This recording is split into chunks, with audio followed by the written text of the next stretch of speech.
The sweltering August morning of 2004 began with an unusual disturbance on the dirt road leading into the residential area north of the town of Challis, Idaho. 3 unmarked police cars quietly pulled up in front of a faded single-story wooden house nestled beneath a row of old pine trees. Neighbors peeked through their curtains as officers in bulletproof vests deployed in formation, silently sealing off the area in tense quiet. Inside the house, Arthur Hale, 79 years old, was brewing his morning coffee, a routine he had maintained for decades as a retired metalsmith.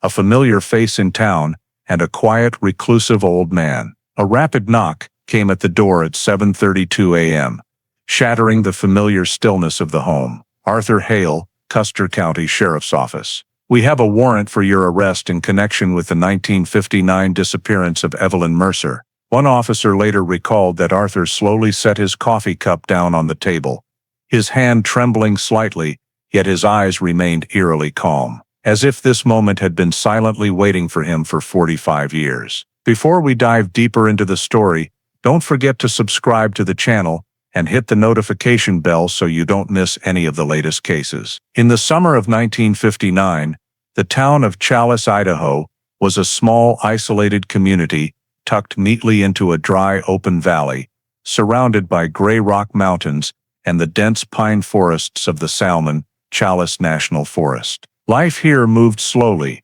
with little change, where every wooden house was spaced just far enough apart to preserve privacy, yet not so far that residents wouldn't notice anything unusual. In that town, 17-year-old Evelyn Mercer lived with her parents in a small house on the western edge, right where the dirt road began branching into the forest. Evelyn was a senior in high school, with a familiar daily routine, usually helping her mother with household chores in the afternoon, before going out to meet friends. The day she disappeared started exactly along that usual path.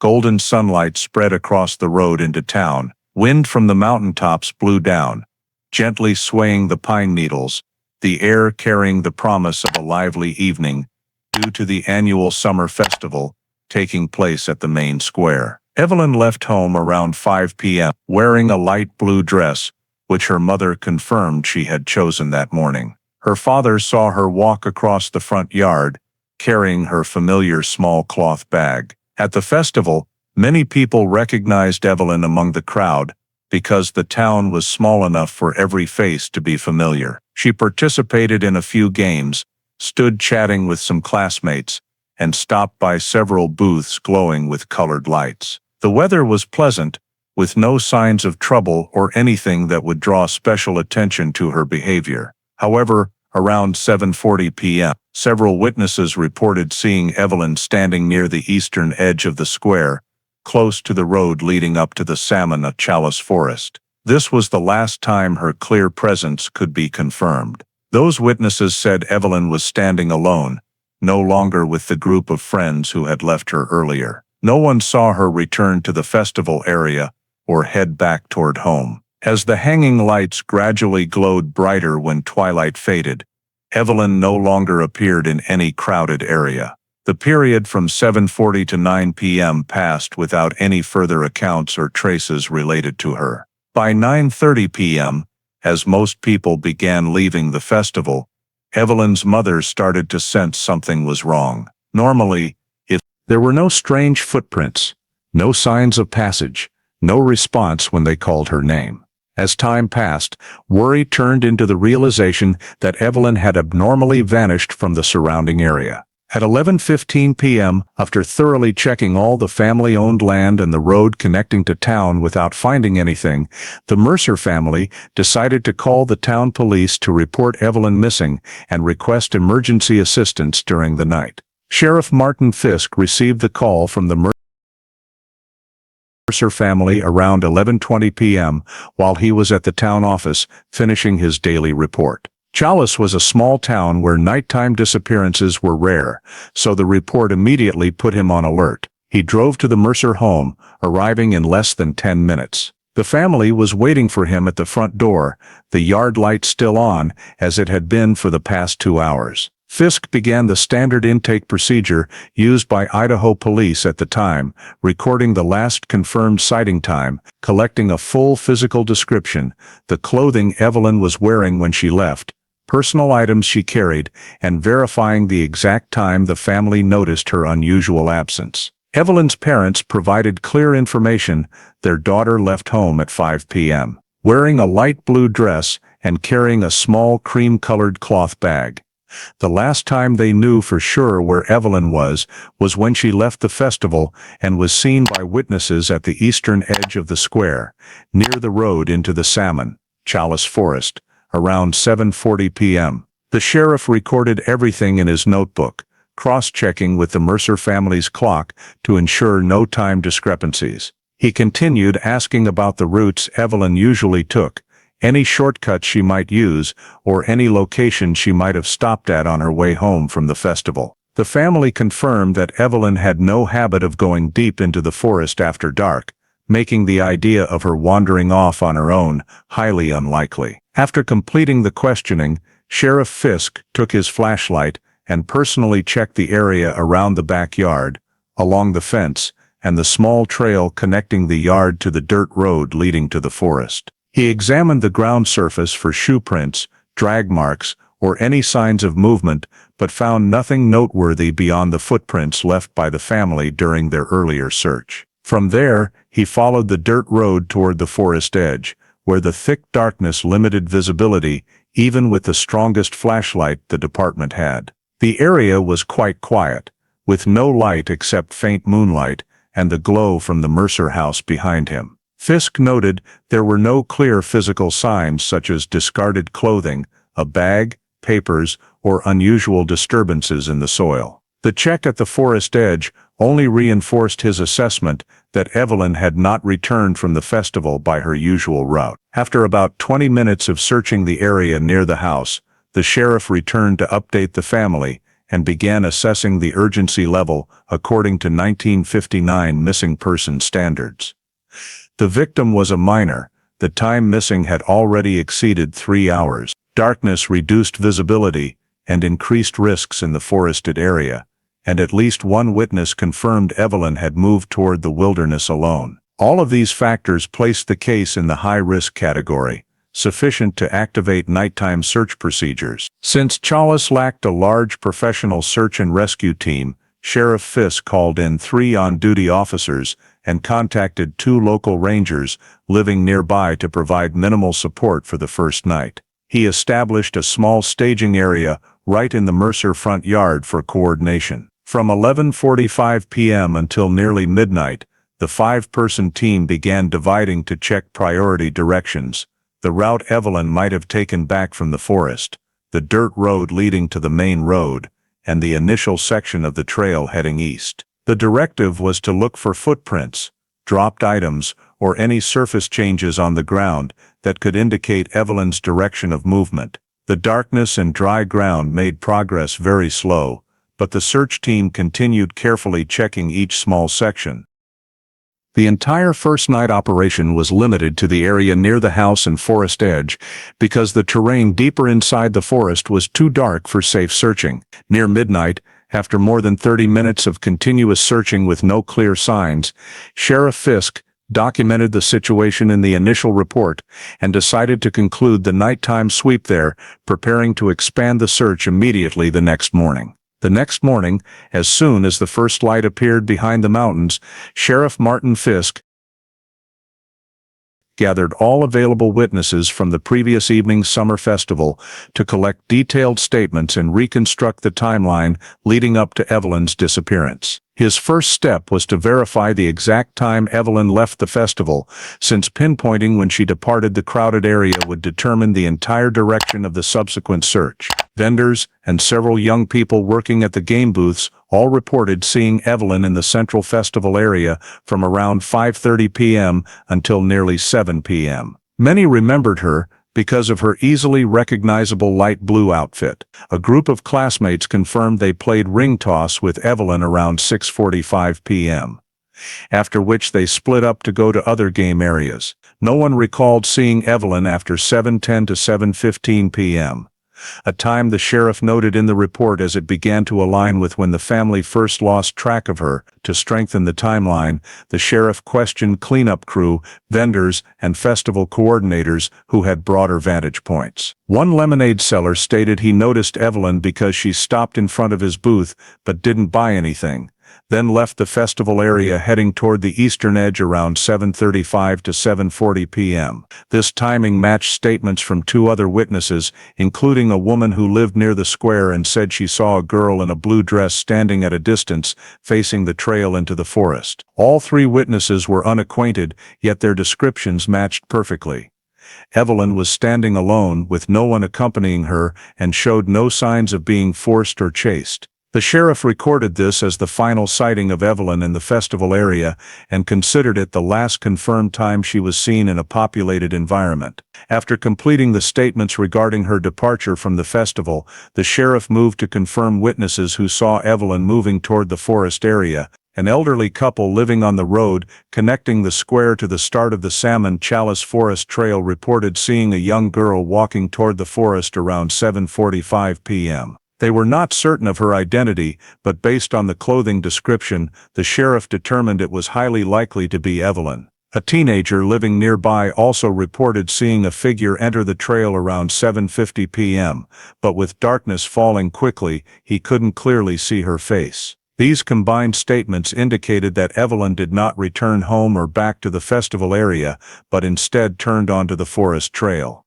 The sheriff noted in the report that the period from 7:40 to 7:55 p.m. was the last time witnesses saw Evelyn moving in the direction of the forest. After this time, no one saw her again. Next, the sheriff needed to determine the precise moment when no witnesses saw or heard anything related to Evelyn. He reviewed the entire festival area, booths, parking lot, entrances and exits, and carefully questioned everyone who stayed until 8 p.m. No one remembered seeing Evelyn return to the square after she parted from her friends. Residents around the Mercer home were asked about any unusual sounds, footsteps or lights between 8 o'clock and 9 p.m. But most said they were either at the festival or inside their homes and heard nothing unusual. No witness reported encountering Evelyn or hearing cries for help during that time frame. This led the sheriff to conclude that more than an hour after Evelyn headed toward the forest, all traces related to her had completely vanished.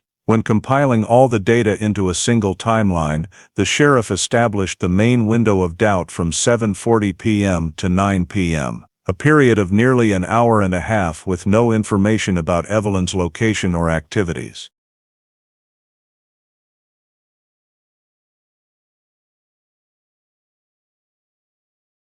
This became the official investigative gap in the case file, the phase during which any critical event related to the disappearance was most likely to have occurred. The time the Mercer family realized Evelyn had not returned coincided with the end of this gap, when she should have left the forest or the festival to head home. The sheriff marked the forest trail and forest edge as the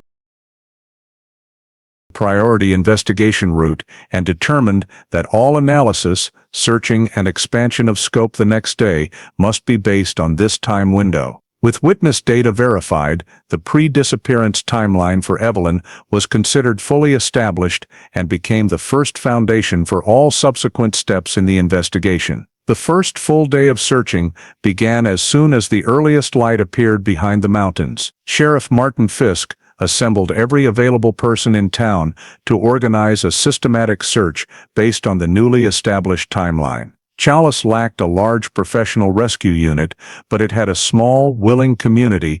Therefore, the police coordinated with local rangers and volunteer civilians to form the first mixed search team. Right in the Mercer front yard, Sheriff Fisk set up a temporary command post, spreading out a topographic map on a folding table and marking the victim's home as the center. He designated the primary search radius as 1 mile around the house and the turnoff from the square into the forest, as this was the area Evelyn was most likely to have passed through, according to witness statements. After assigning small teams, the sheriff instructed them to use a grid search pattern, a method commonly employed in missing person cases in forested mountainous terrain, ensuring every square was thoroughly checked to avoid missing any potential evidence. The first team searched from the house westward to the old wooden fence.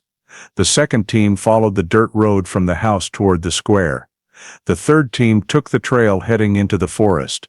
The fourth team checked brush and low-lying areas near neighboring homes. Each team was equipped with flashlights, marking stakes, rope, and notebooks to record any anomalies. Sheriff Fisk accompanied the team surveying the main trail, where the likelihood of Evelyn having passed was highest. In daylight, the trail was more visible.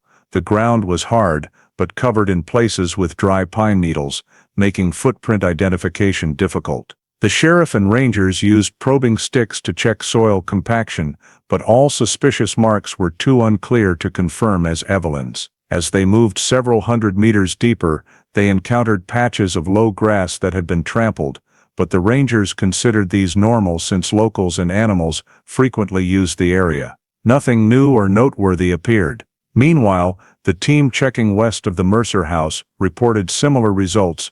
No clothing, bags, or scattered personal items were found. They inspected every low bush, every space between pine trunks, and even small rock crevices along the dirt road, but everything was empty. Some spots were flagged for closer re-examination later, but nothing indicated the victim had passed through or left physical signs. By mid-morning, Sheriff Fisk returned to the command post to compile the situation. Data from all teams was consistent. The 1-mile radius around the Mercer home showed no clear signs related to Evelyn.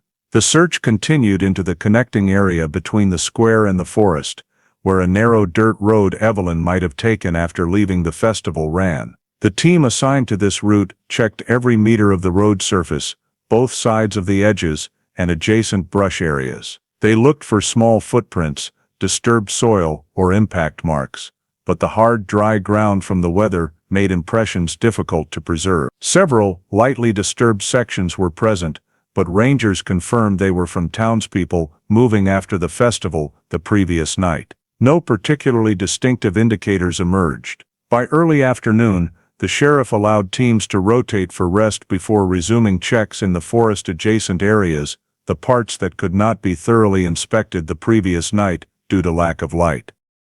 The third team advanced about 200 meters deeper into the forest edge, but still remained within the 1-mile radius. They checked old tree bases, tall grass clumps, and areas with unusual soil depressions. However, there were no signs of dropped items, drag marks, scraps of fabric, or papers. Rangers confirmed the area had mixed human and animal tracks, but nothing stood out or appeared new compared to earlier periods. As afternoon turned to evening, Sheriff Fisk compiled the data once more. All conclusions pointed to one troubling reality within a 1-mile radius around the house.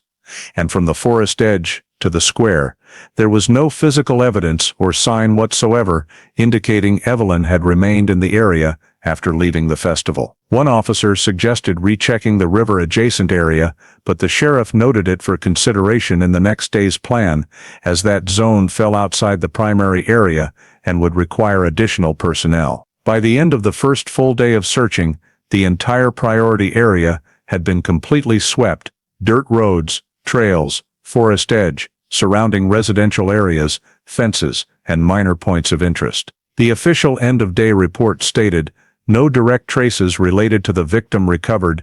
Direction of movement after leaving the festival remains undetermined." Sheriff Fisk concluded operations at sunset, instructing the entire team to rest and prepare for the expanded plan the following day, as the 1-mile radius had been almost entirely ruled out without yielding any specific clues. On the morning of the second search day, after the 1-mile radius around the house and the forest edge area had been ruled out on the first day without finding any trace, Sheriff Martin Fisk decided to expand the search direction to the Salmon River line, where the terrain is complex and there is a high possibility of an accident if Evelyn accidentally veered off the trail or slipped in the dark. This line stretches southeast, not too far from the Mercer house and still within a reasonable travel radius compared to the last time Evelyn was seen. The search team was divided into two groups.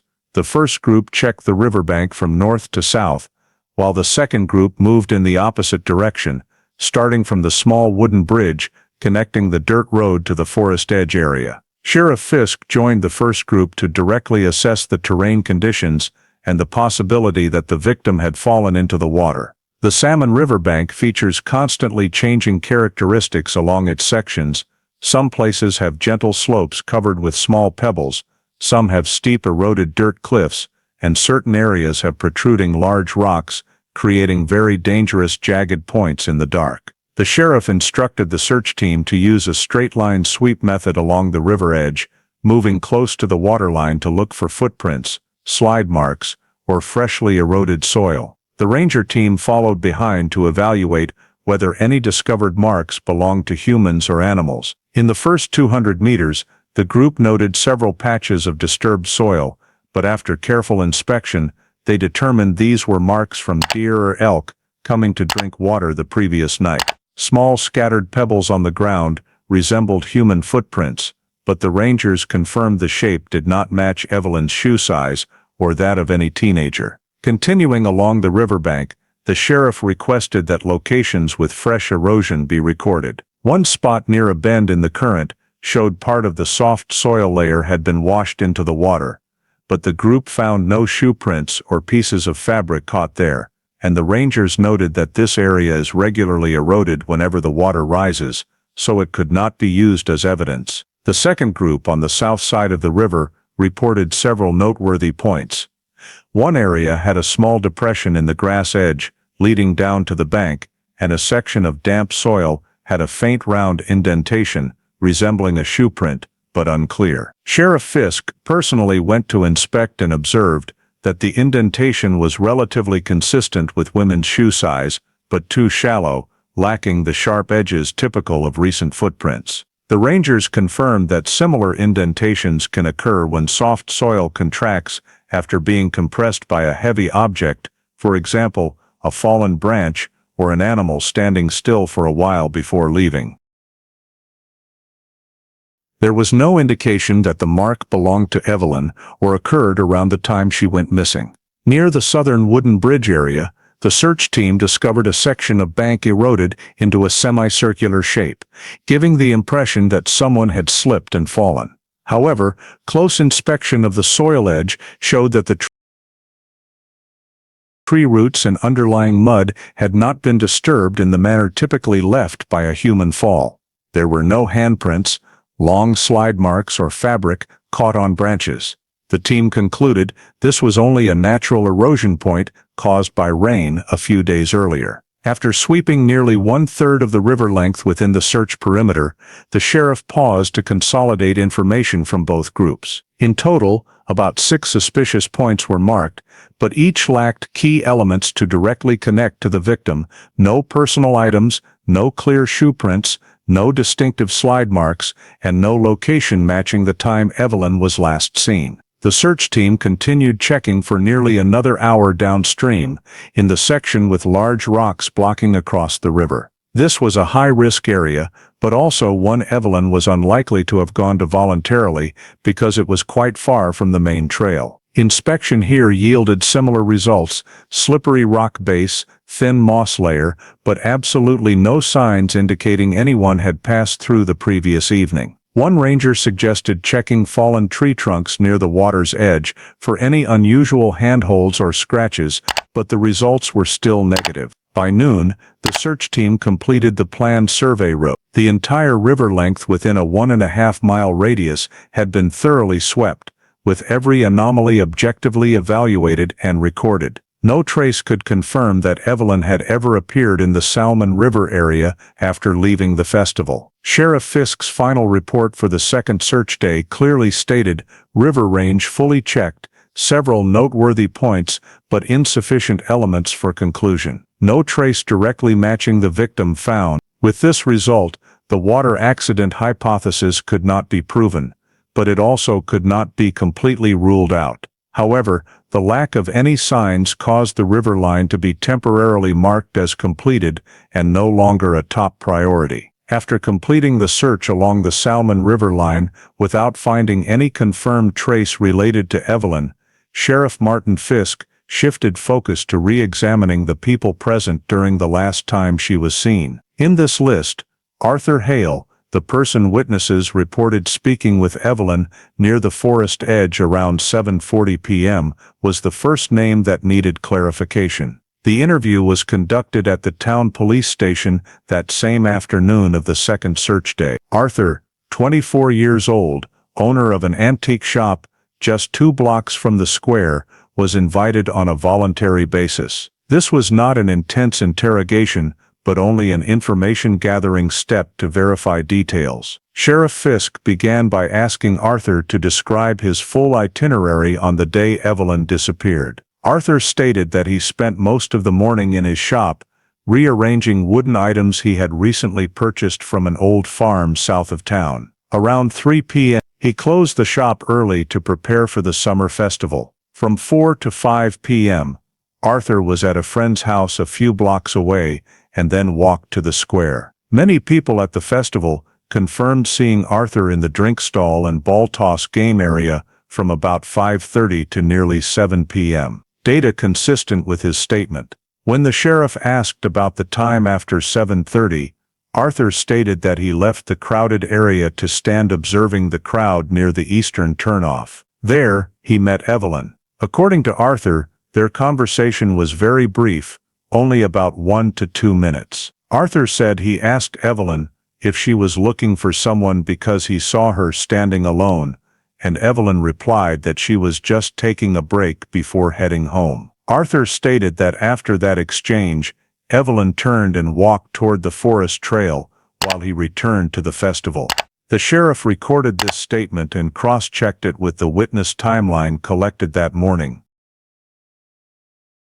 Statements from 3 different witnesses all confirmed that Evelyn was standing at the eastern edge of the square around 7:40 p.m., and they all described her as being alone before turning into the path leading to the forest. No witness said they saw Arthur go into the forest with her, but the fact that Arthur was near Evelyn at this critical time was something the sheriff could not overlook. When comparing the timeline provided by Arthur, the sheriff identified a point needing further verification. Arthur said he left the festival and returned to the central area after meeting Evelyn, but no witness confirmed seeing him back in the crowded area between 7:45 and 8:15, a crucial time gap overlapping with Evelyn's investigation window. Additionally, Arthur emphasized that he only spoke with Evelyn for a few minutes, but a witness near the lemonade stand stated that she remained in the festival edge area longer than Arthur described. Another point the sheriff noted was that Arthur did not clearly describe which direction he went after separating from Evelyn. When asked specifically, Arthur only said he walked around a loop, then left the festival for home around 8:15 or 8:20, but provided no specific details about which route he took or what he did during that time. Regarding clothing, Arthur was wearing a long-sleeve shirt and light-colored khaki pants, matching the description of a figure seen standing near the forest entrance by a witness, though the witness could not see clearly enough to confirm it was Arthur. The sheriff noted the need to clarify, at the moment Evelyn entered the forest path, was Arthur standing nearby as he claimed. Another issue recorded was that Arthur stated he returned home after 8:15, but when the sheriff asked who could confirm this, Arthur said he lives alone and met no one after leaving the festival. This left Arthur's time after 8:15 completely without witness verification. The sheriff marked this as one of the details needing further checking. At the end of the session, although there was no sign that Arthur was withholding information, Sheriff Fisk still placed Arthur in the person of interest category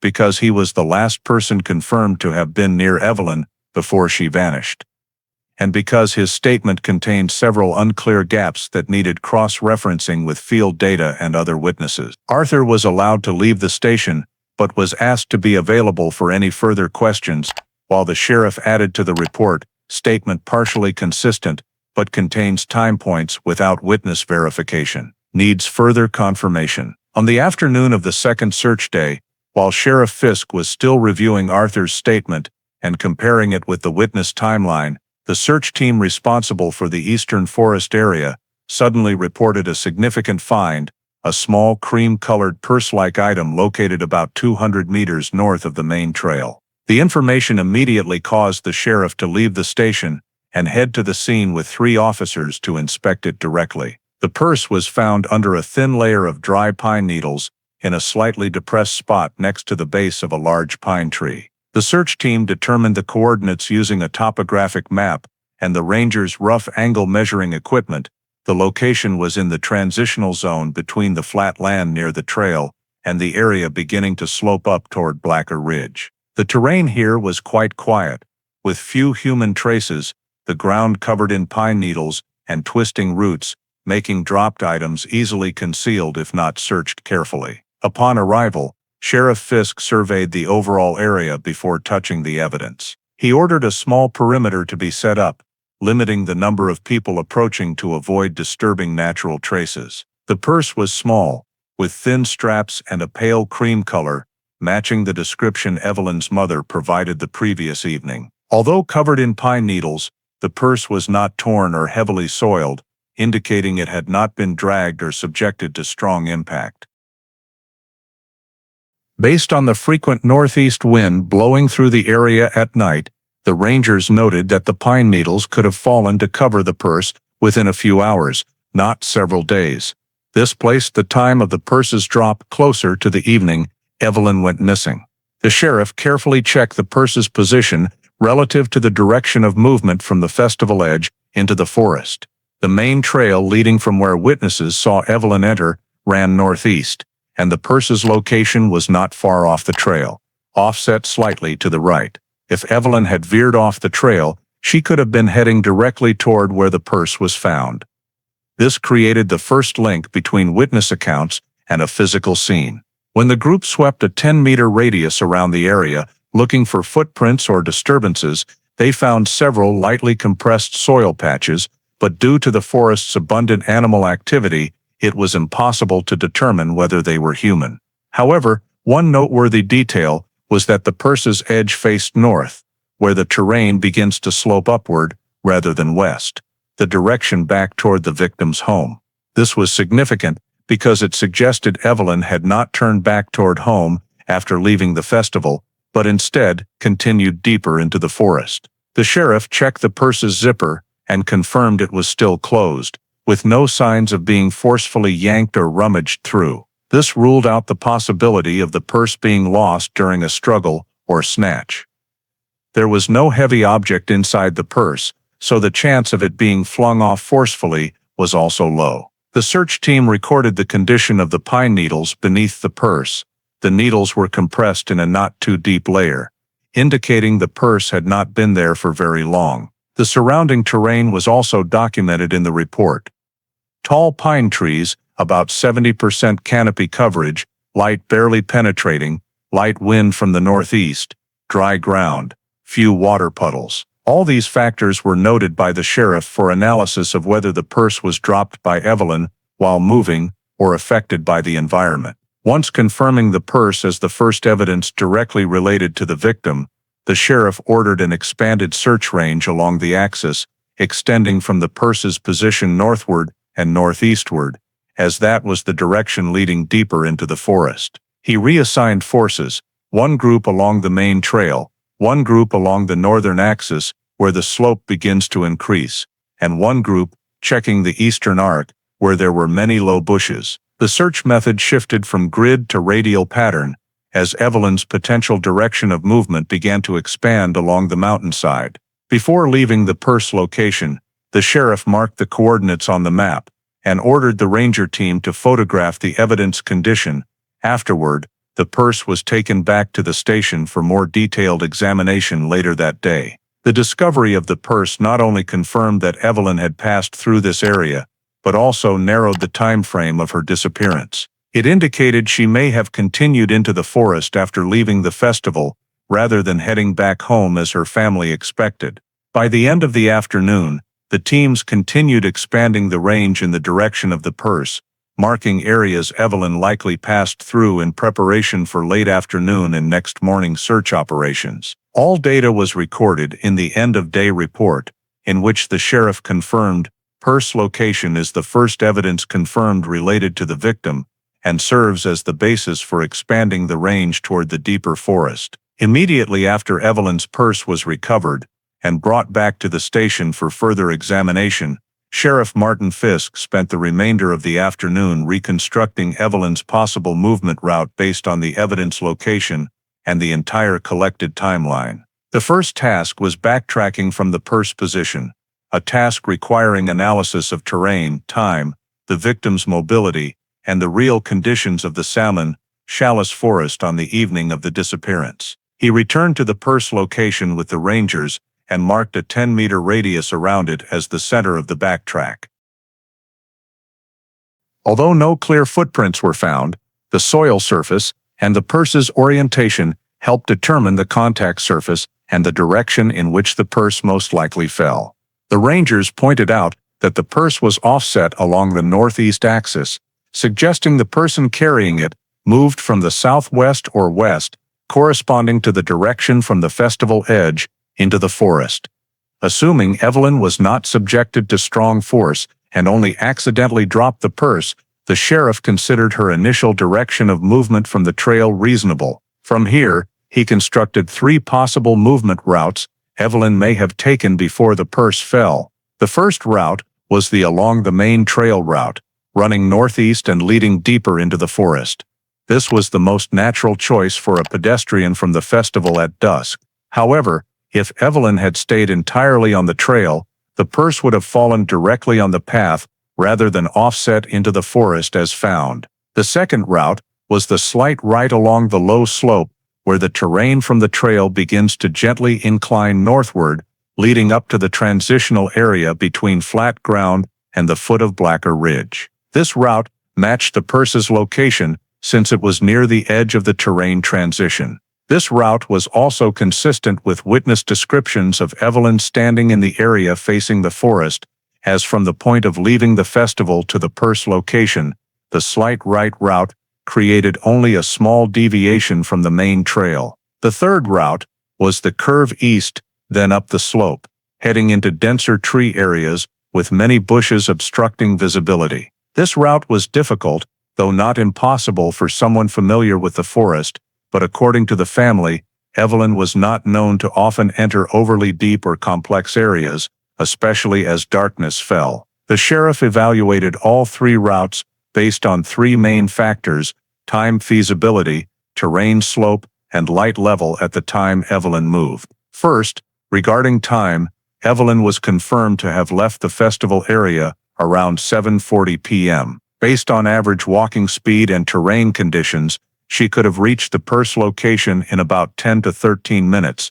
meaning roughly 7:50 to 7:53 p.m. All 3 routes fell within this time limit, but the low slope route had the most suitable timing, as Route 3 would take longer due to complex terrain. Second, regarding slope, the main trail route had the lowest slope but did not match the purse being offset from the path. Route 3 had a steep slope and many obstacles, difficult to navigate in low light. Route 2 had a moderate slope, perfectly matching the purse's location in the beginning uphill area. Third, regarding light, the time Evelyn entered the forest coincided with late dusk, with light in the forest fading faster than outside. Route 1 had the most light, but did not fit the purse falling off the path. Route 3 was nearly dark at that time, making it unlikely Evelyn would voluntarily enter unless there was a special reason. Route 2 fell between the 2 light levels,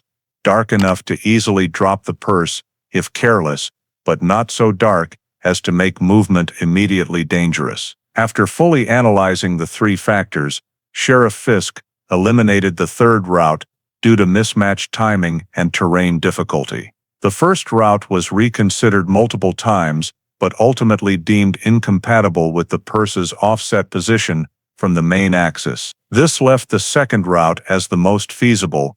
Evelyn left the main trail and stepped into the transitional uphill area where the purse was dropped. When further compared with the purse's orientation, straps facing north, mouth facing down into the ground, the rangers confirmed that the purse was highly likely dropped, while the carrier was turning or stepping onto uneven ground. This reinforced the hypothesis that Evelyn had turned onto the low slope route and continued toward Blacker Ridge. At the end of the analysis session, Sheriff Fisk stated in the temporary report that the route leading up to Blacker Ridge was the next priority for verification. The purse's location near the terrain transition, matching time calculations and light conditions at the time of Evelyn's disappearance, made this direction the focal point of the next search phase. He ordered the entire second route marked on the map, divided into 50-meter segments in preparation for deploying the search team along that direction the following morning, with the goal of determining whether Evelyn continued uphill, stopped somewhere, or left any traces further along this route. As Sheriff Fisk was finalizing the redistribution of the search lines toward Blacker Ridge based on the analysis of the purse's location, a surprising new piece of information emerged in the late afternoon of the third day. A town resident named Herbert Kane, who lived in the area bordering the eastern edge of Challis, came to the sheriff's office to report that he believed he had heard a scream on the evening Evelyn disappeared. Herbert explained that evening he had been standing in his backyard fetching firewood at approximately what he recalled as between 8:10 and 8:20 p.m. While outside, he heard a sound echoing from the direction of the Salmon Challis forest, specifically from the area north of the trail, the same general direction as the line sheriff had just determined based on the evidence. Herbert said the scream was not prolonged. It was a short, sharp sound, loud enough to make him pause and look around for a few seconds. At the time, he thought it might have been children playing in the distance, so he did not report it immediately. Only after hearing about Evelyn's disappearance and learning that the purse had been found near the slope did he realize the sound he heard might be related. Sheriff immediately asked Herbert to describe the exact direction from which he heard the scream. Herbert pointed directly northwest when standing at his house, a direction that matched remarkably well with the line sheriff believed Evelyn may have taken. When cross-referencing Herbert's recalled time with the existing data, Sheriff realized that 8:10 to 8:20 p.m. corresponded precisely to the final portion of the gap in Evelyn's timeline when no one had seen or heard from her anymore. This was a significant coincidence. To verify the reliability of the statement, Sheriff Fisk, along with rangers, went to Herbert's house the very next morning to reenact the sound direction. From Herbert's backyard, the terrain opened northward and northwestward, with sparse trees gradually giving way to dense forest. Rangers measured the distance from Herbert's position to the base of Blacker Ridge using a topographic map and determined it to be approximately half a mile as the crow flies. Given the forest terrain interspersed with small valleys, sound could travel along the forest corridors, allowing a scream from the slope area to reach Herbert's location. Sheriff asked Herbert to point out the precise angle once again. Herbert indicated that the sound came from between two large pine trees at the forest edge, creating a fairly clear directional frame. Using a three-dimensional map, the rangers determined the likely sound propagation path along the slopes and concluded that the source was most likely from the southern area of Blacker Ridge, not far from where the purse was found. A field test was conducted. One ranger stood at the predicted source location and produced a sound equivalent to a scream, while another ranger stood next to Herbert's house to listen. The results showed the sound carried relatively clearly under light wind conditions, with no surrounding noise, similar to the conditions on the evening Evelyn disappeared. This helped Sheriff confirm that Herbert's statement had high plausibility. After correlating the topographic data, Sheriff noted that the location of the scream, the timing, and the direction of propagation all aligned with the route Evelyn could have taken according to the evidence analysis. The purse being found in the transition area leading up the slope, combined with a scream from higher up, created a crucial intersection between witness testimony, physical evidence, and terrain analysis. Sheriff immediately incorporated this development into the summary report and determined that the Blacker Ridge line was no longer merely the most plausible route. It had become the absolute priority line for the search. He reinforced manpower in that direction, assigning 3 additional officers and 2 rangers to the southern slope area of the ridge. At the same time, Sheriff designated 3 specific high-priority zones: the transition area immediately above the purse location, the dense forest to the right, where the terrain dropped into rock crevices, and the central slope section lying along the sound transmission path, calculated by the Rangers. Finally, Sheriff Fisk recorded in the end-of-day report, witness statement from Herbert Kane. Timing of the sound and direction of propagation are consistent with the Blacker Ridge line. This line is elevated to the highest priority level. Immediately after the Blacker Ridge line was raised to the highest priority, Sheriff Martin Fisk mobilized every available resource to access the area the following morning, fully aware that the ridge was one of the most difficult-to-reach areas around Challis and requiring careful terrain assessment before any deep search operations could proceed. The ascent to the ridge began on relatively flat forest ground, but quickly turned into steep terrain, with numerous exposed limestone sections and thin soil layers prone to sliding under load. Local rangers described the area as having cliffs 25 to 40 feet high, with naturally fractured surfaces due to weathering and frequent small rockfalls in late summer. Sheriff ordered the search team to evaluate the stability of rock surfaces before permitting anyone to climb the main slope. Upon reaching the base of the ridge, the search team divided into 3 groups. The first group followed the main route up the slope to survey the rock face. The second group took the right bypass to check the crevice area. The third group remained at the base to observe and provide support in case of any incident. Sheriff accompanied the first group to directly assess terrain conditions. As the group began climbing, the dry but soft ground, covered with layers of pine needles, required every step to be carefully tested to avoid slipping. Along the climb, rangers pointed out several dark rock sections indicating frequent spring water runoff, which reduced grip and increased the risk of fracturing.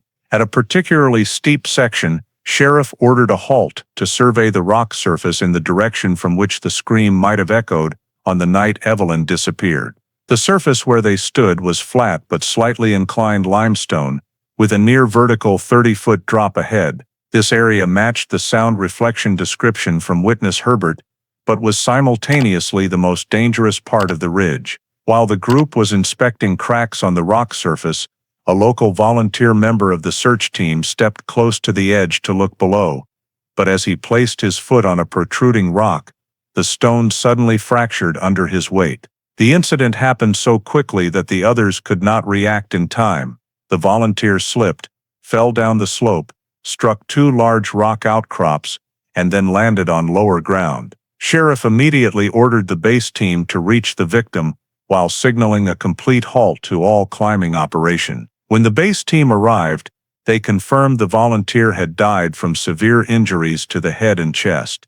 Death had occurred almost instantly. The search was immediately suspended, and Sheriff ordered a safety perimeter established around the accident site while notifying the victim's family. This was the first serious incident during the search for Evelyn, and it underscored the true level of danger posed by the Blacker Ridge terrain. After bringing the victim's body down to the base and handing it over to the county coroner's office, Sheriff Fisk held an emergency meeting with the rangers and search team to reassess safety levels. The rangers confirmed that the higher one went on the ridge, the more horizontal fractures appeared in the cliffs, dramatically increasing the risk of rock slides and footing loss when multiple people moved simultaneously.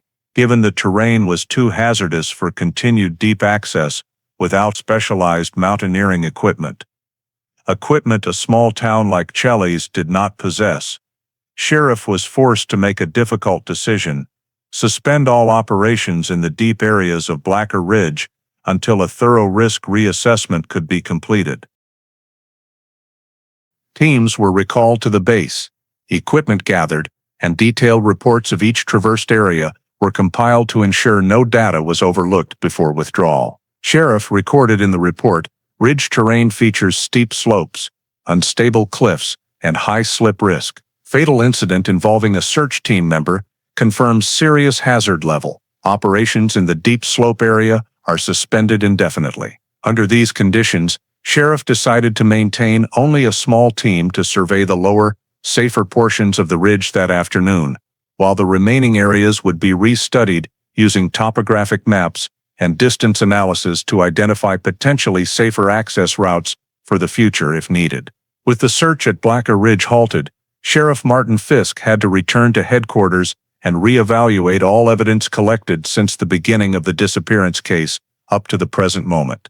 The discovery of the purse, Herbert's witness statement about the scream, and the terrain clues were still insufficient to lead the search team to any clear conclusion. In the comprehensive review report, Sheriff established three main investigative hypotheses, the three most plausible directions according to 1959 professional standards, and began evaluating each by cross-referencing with the timeline and current evidence. The first hypothesis was mountain fall accident.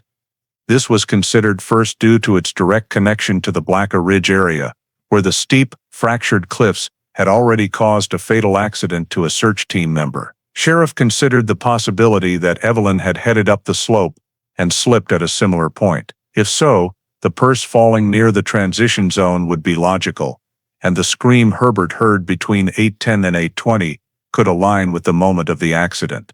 However, when cross-checked against Evelyn's average travel speed from the trail to the base of ridge, Sheriff realized that to reach a high enough point for such an accident within the limited time window, she would have had to move quickly and without stopping, not impossible, but unsupported by evidence. Moreover, in the lower and middle sections of the slope, the search team had found no long skid marks, broken grass, or fresh rockfall consistent with a person falling from significant height.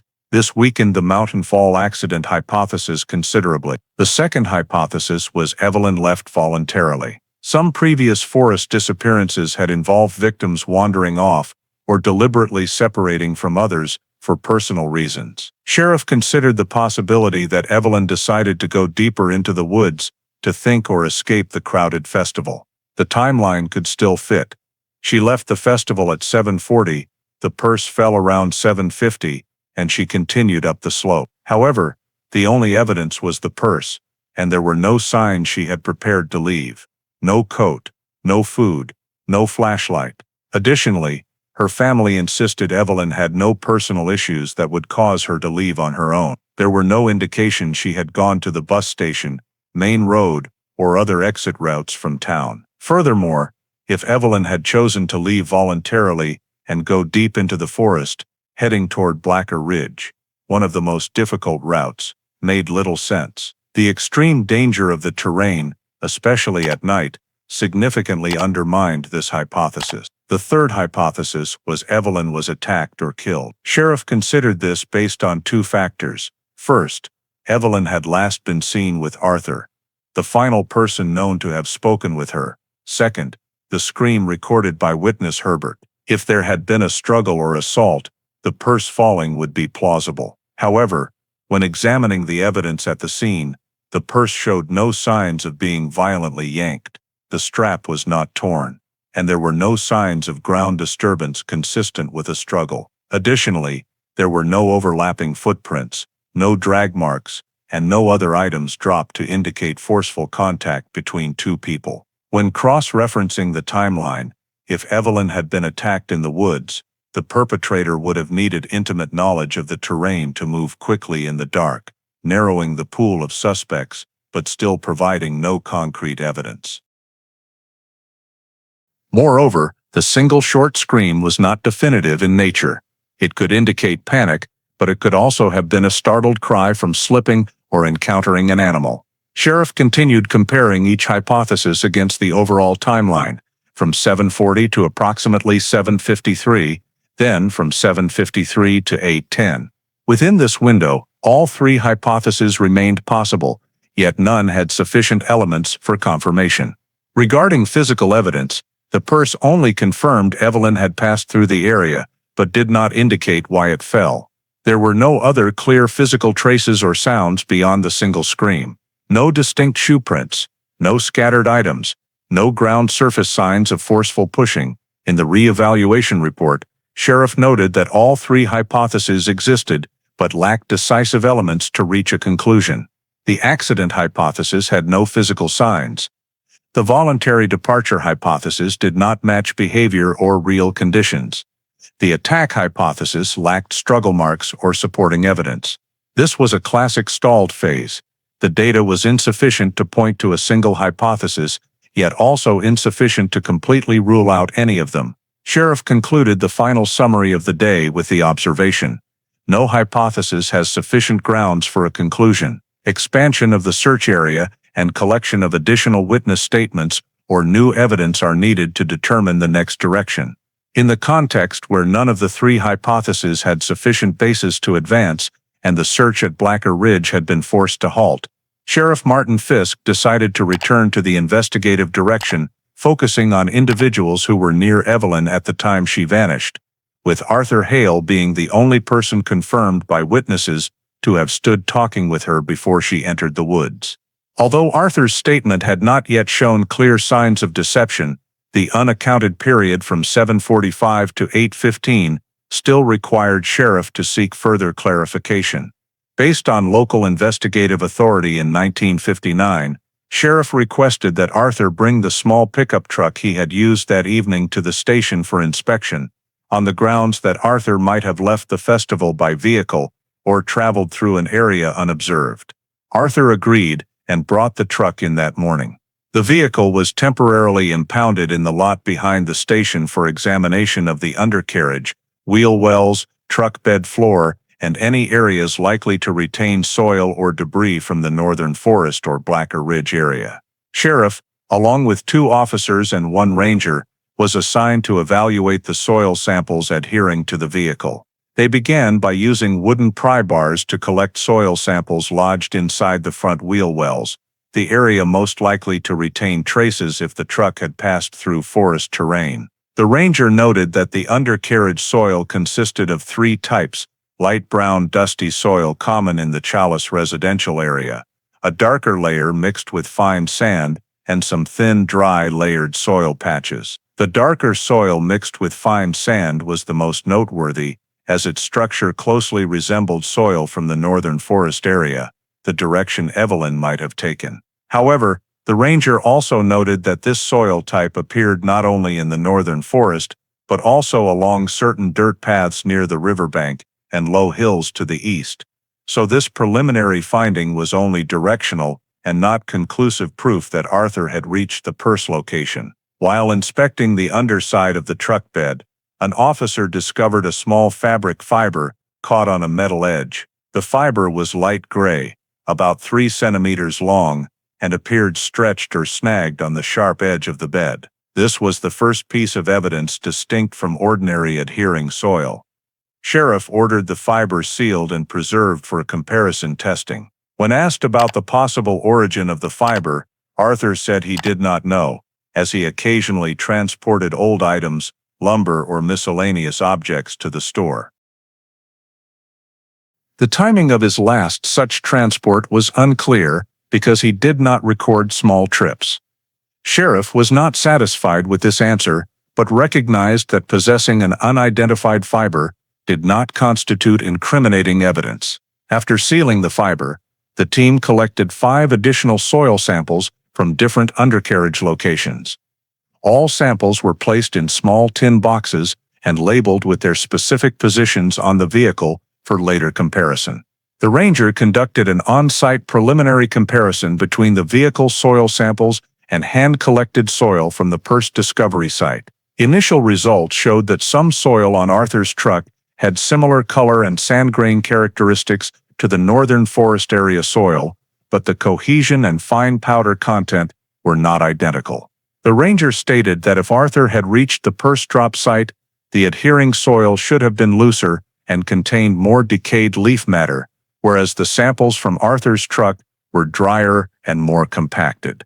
This significantly reduced the likelihood that Arthur had been at the purse location on the night Evelyn disappeared. Sheriff also inspected the truck interior for mud, forest leaves stuck to the floor mat, or seats, but found nothing unusual. The truck bed showed no signs of recent heavy loads, such as drag marks, dents, or large accumulated soil patches, indicators often present when carrying heavy objects or traveling rough terrain. All findings indicated that Arthur's truck bore no clear signs of having been driven to the northern forest or ridge area during the time the girl went missing. However, Sheriff also noted that the absence of vehicle traces did not rule out the possibility that Arthur had traveled on foot, especially if he had walked from the festival into the woods. Every direction pointed to the conclusion that at this point, the truck provided no breakthrough evidence. The final analyses were recorded in the report,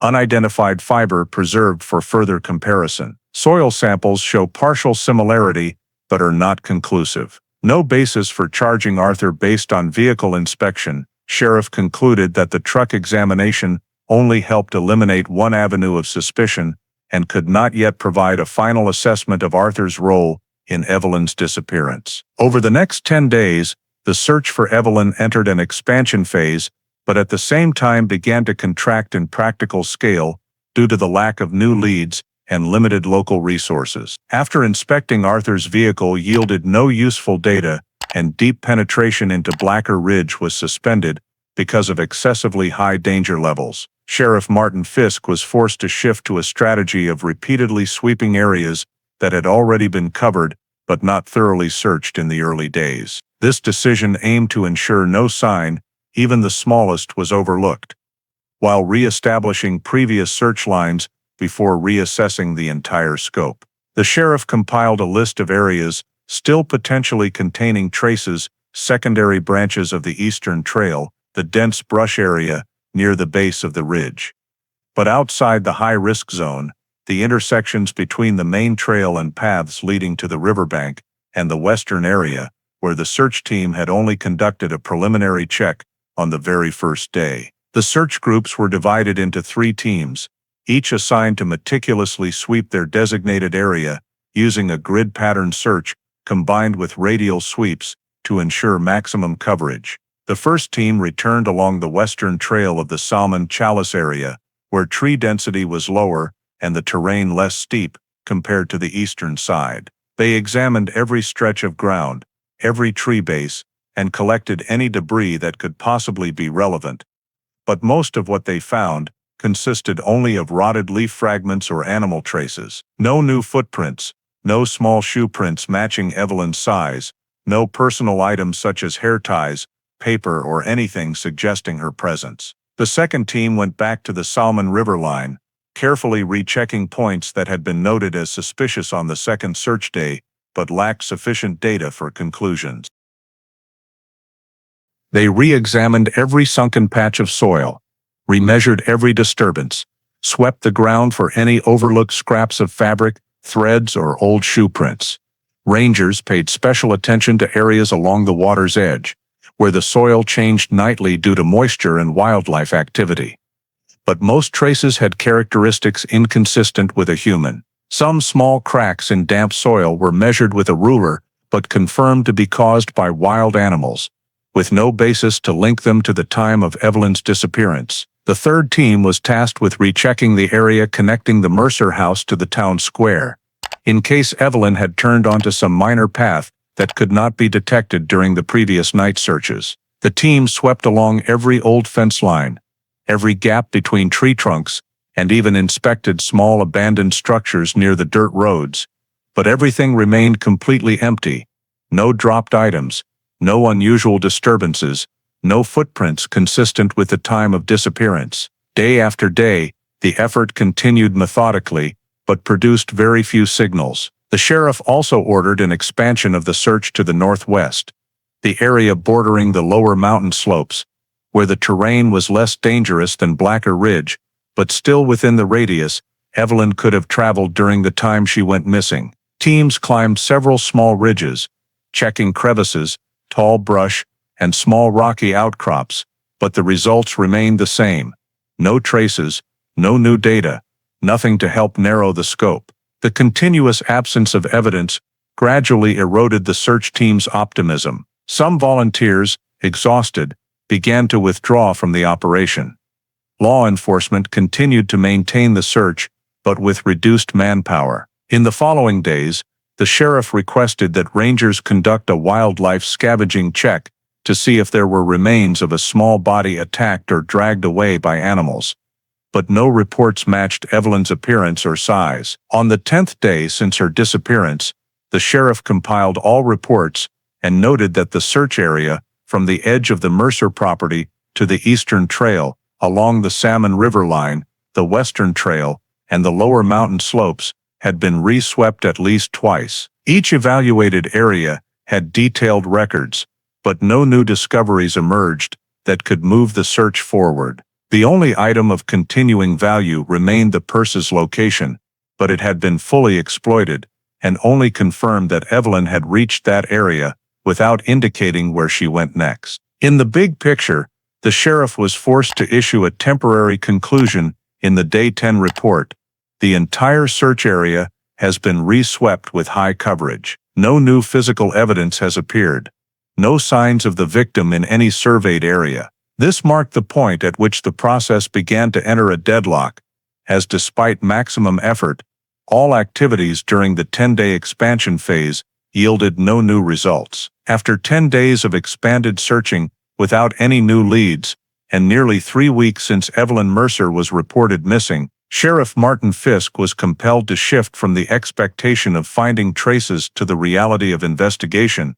There was no signal whatsoever indicating the victim was still present within the search area or could be located using standard field methods. Every line had been swept multiple times, every hypothesis considered and provisionally ruled out, every relevant witness interviewed, yet the results remained limited to the purse's location and one report of a scream, neither sufficient to lead to the next breakthrough. In that context, the sheriff began preparing the Phase 1 investigation summary report, a necessary document to officially move the case to inactive archive status. The report opened with a summary of the entire investigation process from the day of disappearance, listing timelines, search scopes, participating forces, and all collected evidence. The purse's location was recorded as the only authenticated evidence placing Evelyn at a location after the festival. No footprints, no signs of struggle, no other personal items were found. All efforts to check the forest, mountain slopes, riverbank, and trails produced negative results. In the evidence evaluation section, the report stated clearly that the purse showed no signs of heavy impact and contained no new information to guide the investigation. The fabric fiber found on Arthur's vehicle could not be sourced. Comparative soil samples were inconclusive. Arthur's statement did not directly contradict any evidence. Witness Herbert's report of a scream was described as noteworthy but unverifiable in nature and insufficient to conclude an incident or criminal act had occurred. In the scene evaluation section, the sheriff noted that the Blacker Ridge area, although potentially relevant, could not be penetrated further due to extreme danger, and safer adjacent areas around the ridge had also been swept without result. This made the line impossible to exploit further without resources or technology beyond the capabilities of Challis in 1959. The scene conclusion was presented according to the investigative standards of the era: no body, no signs of violence, no reliable evidence indicating assault, no clear indication of accident, and no proof the victim left voluntarily. The three main hypotheses were restated in the report, but all marked as insufficient basis to determine. The legal summary section of the report emphasized that at the present time, the case lacked all three core elements required for deeper criminal investigation: absence of a body or signs indicating the victim had died, absence of a weapon or signs of struggle, and absence of direct or sufficiently strong indirect evidence to assign responsibility to any individual. Therefore, the case could not be classified as a criminal investigation and had to be recorded as missing person, undetermined cause. Sheriff Fisk completed the multi-page report, detailing all efforts of the search teams and concluding that every feasible operation had been carried out according to the standards available in 1959. After review with the team, he signed the report, affixed the sheriff's office seal, and submitted it to the County Records Authority. This was the final step to transfer the case to long-term archive status, commonly known as a cold case in the ledger. The Evelyn Mercer file was tagged with the 1959 case code, with a note that it could be reopened if new physical evidence, new witnesses, or future forensic technology allowed re-examination with more advanced methods. The internal log recorded the closure date, reason for closure, and all evidence was sealed in the storage cabinet. With this decision, Evelyn's disappearance officially entered Cold Case 1959 status, an unresolved file, with no active investigative direction, remaining dormant in storage until new elements were discovered. Over the 4 decades following the transfer of the Evelyn Mercer file to cold case status, the disappearance never completely faded from the memory of Challis residents. Every few years, a new situation, a late witness, or a piece of information considered possibly related would surface, prompting authorities to partially reopen the file for review, only to close it again because no element was strong enough to produce a significant advance. The first re-examination occurred in 1966, 7 years after Evelyn vanished. At that time, the county sheriff's office conducted a review of numerous old cases to check for possible connections. Evelyn's file was included in the review due to its undetermined nature. The only remaining evidence, the purse, was re-inspected for condition, photographed again, and compared with similar reports from cases in nearby years. However, 1966 forensic methods were not significantly superior to those of 1959. And since the purse lacked distinctive traces, the re-examination merely reconfirmed that the evidence contained no new information. No additional findings or promising leads emerged. The file was returned to storage with no significant change. The next reopening took place in 1972, when a new witness, a man living in another town, contacted police claiming he believed he had seen a girl, matching Evelyn's description, at a gas station about 40 miles south of Challis on the evening of that year. The witness said the girl appeared confused and may have been hitchhiking. However, when compared against the precise timeline of the disappearance, the time provided by the witness did not align with any realistic travel scenario for Evelyn. Additionally, the man could not recall the license plate of the vehicle he believed the girl entered, and no other person corroborated his account. Upon deeper investigation, police discovered the witness had misremembered the year, completely ruling out the possibility that the girl he saw was Evelyn. No useful element emerged from this reopening. The case remained dormant in storage for another 16 years until, in 1988, a new group of rangers assigned to the eastern forest area requested a recheck of Blacker Ridge. The reason was seasonal terrain changes after winter and spring, minor landslides, new cracks in rock faces, and fallen trees blocking paths, prompting them to confirm no human traces had been previously obscured. Nevertheless, this inspection faced the same obstacles as in 1959.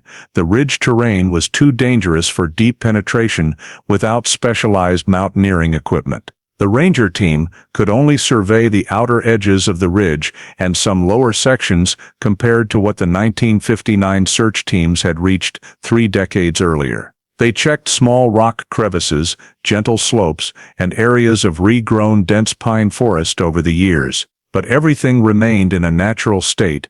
No human traces, no personal items mixed into the leaf litter. No remains, no fabric scraps, nothing related to Evelyn was found. During the 1980s and 1990s, a few volunteer search groups from outside Challis arrived, drawn by the unsolved disappearance. They obtained permission to survey some areas beyond the original search perimeter, particularly small northern valleys and deeper forest connecting to higher mountain lines, but none of the groups found anything significant. Unofficial reports from these groups were kept on file by the sheriff, but none contained information important enough to enter the official record. By the early 2000s, public interest in the disappearance had largely waned, and the Evelyn Mercer file was nearly forgotten in county storage. All efforts from 1960 to 2003, including the 1966 evidence re-review, the 1972 witness statement check,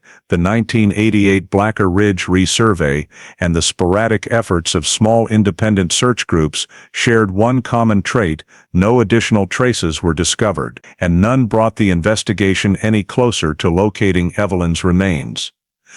Every reopening ended with the same conclusion: no progress. When closing the summary report for the 1960-2003 period, the sheriff's office noted that the Evelyn Mercer case remained one of Challis's longest unsolved disappearances, with no body, no weapon, and no direct evidence emerging over more than 4 decades. In the summer of 2004, an unexpected wildfire broke out in the eastern area of Challis, spreading rapidly through dry slopes and accumulated pine needle beds from the winter, creating a major blaze that burned for many days around the base of Blacker Ridge. Federal firefighting crews along with local rangers were urgently deployed to the scene to prevent the fire from reaching residential areas near the town's edge. While establishing fire breaks and clearing fallen trees along the slopes, a fire crew patrolling along wind patterns noticed a narrow opening leading into a natural rock crevice, an area that had previously been too overgrown to access in non-fire years. As they entered to check for remaining dry trees or combustible material,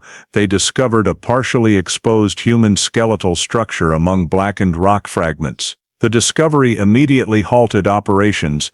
The area was marked and reported to Incident Command. The bones were found in a side-lying position, partially covered by a thin layer of soil and partially burned pine needles. Notably, right beside the bone pile was a rectangular metal box, smoke-darkened, with a warped and heat-damaged lid, appearing to have lain buried under soil for a very long time and only exposed because the surrounding vegetation had been incinerated. When the ranger team arrived, they confirmed these were not animal bones.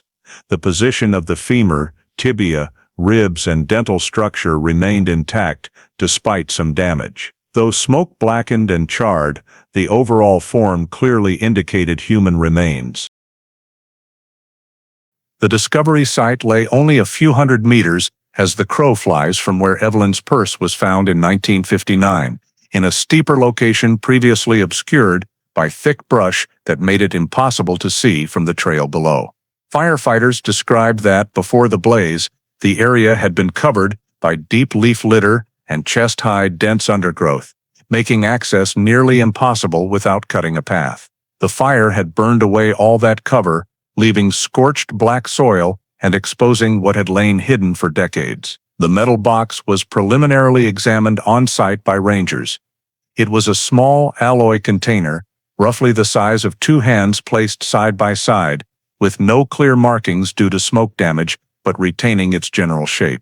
The top of the box showed curved cracking, as if from heavy impact, and the surrounding soil was stained by char, but still revealed the outline of a box that had remained fixed in place for a very long time. These features indicated it was not a recent drop. When examining the wider crevice area, the command team found several additional small metal fragments, possibly from the same box or a related item, though they were deformed beyond recognition of original function.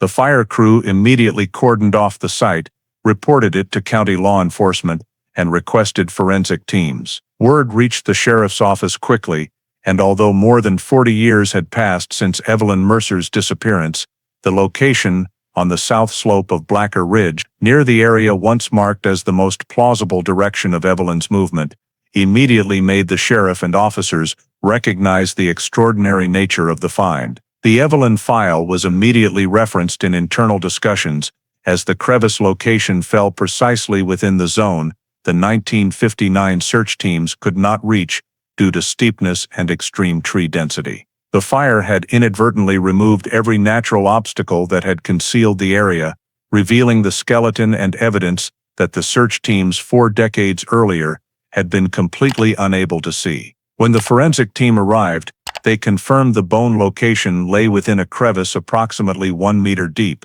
where soil slides from above could have partially covered the remains. No fresh footprints or movement marks were present around the area due to the hardened burned soil and wind-blown ash layer.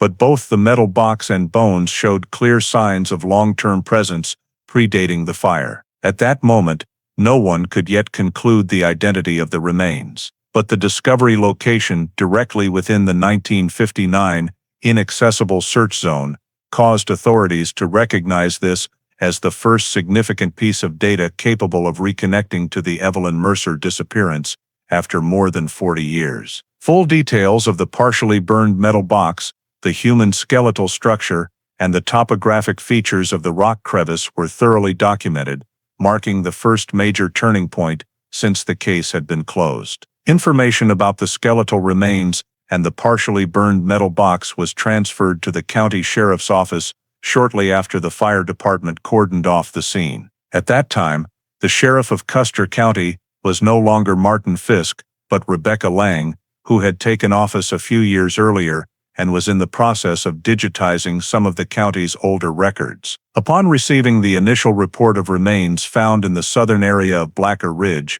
Lang immediately noted that the discovery location coincided with the mountainous region previously deemed too dangerous to access during the 1959 search effort. The mention of Blacker Ridge always brought back to local law enforcement the case of Evelyn Mercer's disappearance, an unsolved case forever marked with the special classification Cold Case 1959. Although no positive identification of the body had yet been made, Lang recognized the immediate need to reopen the file for cross-referencing.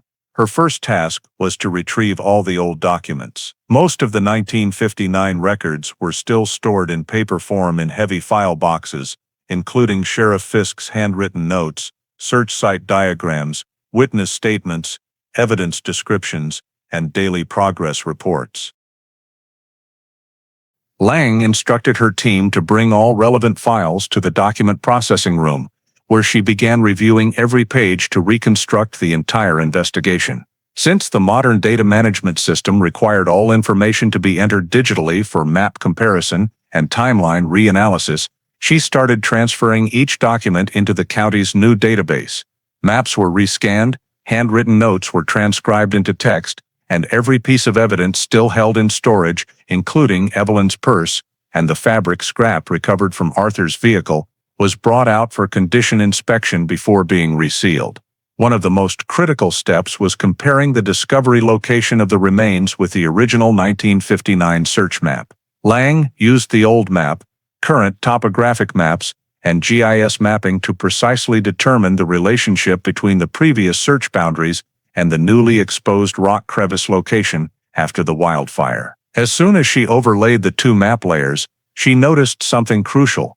The remains were located higher, deeper, and farther north than the boundary the 1959 search team had ever reached. The 1959 search boundary stopped at the base of the steep slope, exactly where the search party had suffered an accident and been forced to withdraw. The rock crevice area lay in a zone that dense forest and near vertical terrain had blocked all access attempts throughout those search days. Although the straight-line distance between the purse location and the crevice was not great, the actual traverse across the 1959 terrain would have been nearly impossible for a team without climbing equipment.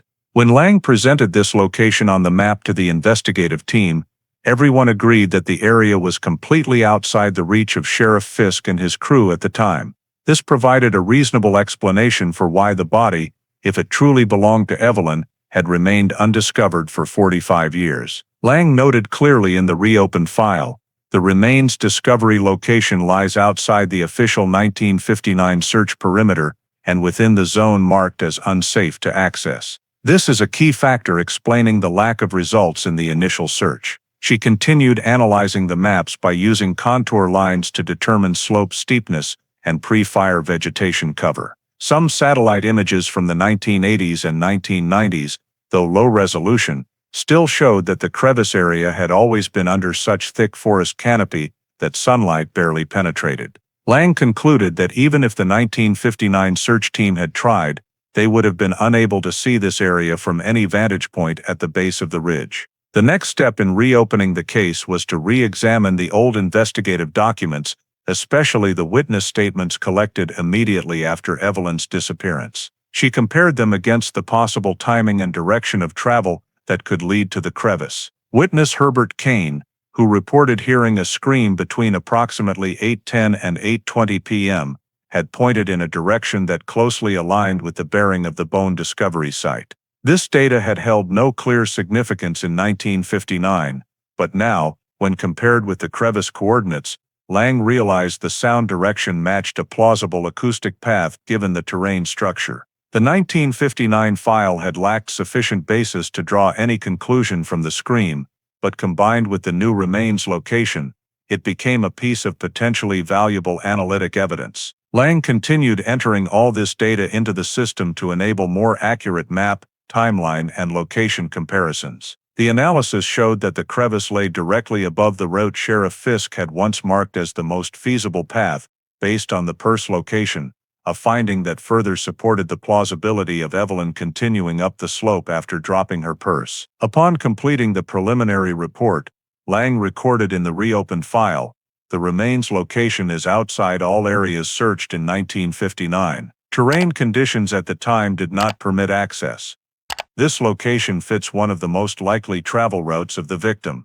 The discovery of the skeletal remains along with the partially burned metal box created a connection that had not existed for more than 40 years. For the first time since 1959, the Evelyn Mercer file had new evidence strong enough to reactivate the entire investigative process. Immediately after Sheriff Rebecca Lang completed the case reopening and cross-referenced the remains discovery location with a 1959 search perimeter, the skeleton was transferred to the Idaho State Forensic Laboratory for in-depth analysis. This is a mandatory step in all cases involving long-term remains, especially when potentially linked to an unsolved missing person case. The forensic lab received the entire skeleton in carefully collected condition. Intact, larger bones, such as femurs, tibias, humeri, ribs, and smaller fragments were placed separately in sealed evidence bags. The skull was preserved in a sealed container to prevent contamination. The forensic experts began with an overall skeletal structure examination to estimate age, sex, and stature of the victim. Based on leg bone lengths and segment proportions, they determined the victim was female, with height within the range consistent with Evelyn Mercer's 1959 records. More detailed examination of individual bones revealed several key features. The cervical vertebrae, specifically C1 and C2, showed fracture signs from significant blunt force prior to death, as the breaks exhibited no healing or natural decomposition characteristics. Several ribs had minor cracks, but the examiners determined these were likely due to compression from soil and rock overburden over many years. The leg and thigh bones showed no impact fractures, indicating the victim had not suffered direct heavy blows to these areas at the time of death. Analysis of the jaw structure and teeth showed dental features consistent with Evelyn's recorded dental records, mildly corrected front teeth, and a small silver filling on an upper molar. Details her mother had provided in the 1959 missing person report and preserved in the local dentist's paper files. However, to achieve absolute positive identification, the lab needed to employ DNA extraction from teeth, a modern technique unavailable in 1959. One of the molar teeth was selected for enamel separation, with the most intact dentin portion used for DNA analysis. Extracting DNA from 45-year-old remains is not always successful due to natural degradation and forest soil conditions that can destroy most genetic material. In this case, however, the low temperature of the crevice area and the tooth's protection by hard enamel preserved sufficient DNA for extraction. The obtained DNA sample was compared against a reference DNA sample taken from an old item of Evelyn's still held in evidence storage. A small wooden comb containing a few strands of hair that Evelyn's mother had provided to police in 1959 and sealed according to standards of the time. The hair contained far less DNA than teeth, but modern analysis systems could still extract and amplify enough for comparison. Genetic markers from both the skeletal remains and the hair sample were subjected to comparative analysis following standard genetic match protocols. 3 rounds of comparison were performed for accuracy: basic match, enhanced match, and extended match using long sequence genotyping. All 3 rounds yielded results within the threshold for affirmative conclusion. The skeleton found in the Blacker Ridge crevice was positively identified as Evelyn Mercer, the victim of the 1959 disappearance. The forensic report returned to Sheriff Lang's office concluded, DNA match probability, 99.999%. No doubt regarding identity.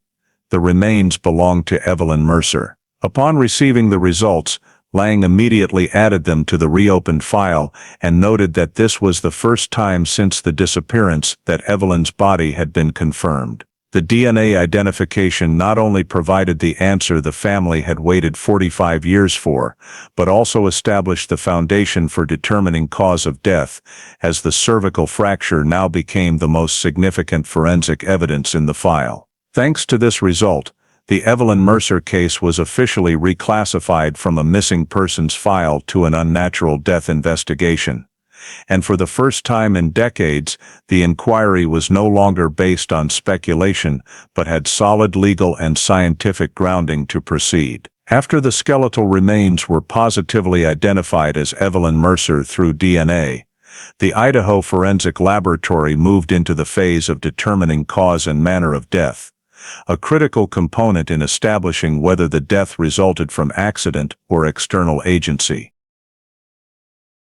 Using 2004 forensic methods, the expert team began analyzing all traces on the bones, with particular focus on the neck, chest, and long bones, areas that typically retain signs of force, direction, impact type, and injury velocity. The first significant finding came from cervical vertebrae C1 and C2. These two vertebrae are responsible for head stability and are highly vulnerable to sudden strong force from behind or rapid twisting. The fracture pattern on Evelyn's vertebrae showed no signs of being postmortem decomposition or long-term soil rock pressure. The fracture edges were sharp, non-rounded, and exhibited no callus formation, all indicating the break occurred at or immediately before the moment of death. More importantly, this fracture pattern is consistent with rapid, direct force application, typically from a strong push causing backward fall or a violent impact against a hard surface during loss of balance. Forensics ruled out post-mortem compression from overlying earth rock because the fracture direction ran front to back and top to bottom, unlike compression fractures from vertical overburden. Continuing with rib analysis, examiners noted 4 ribs with transverse compression fractures. 3 cracks were on the left side of the chest, 1 on the right.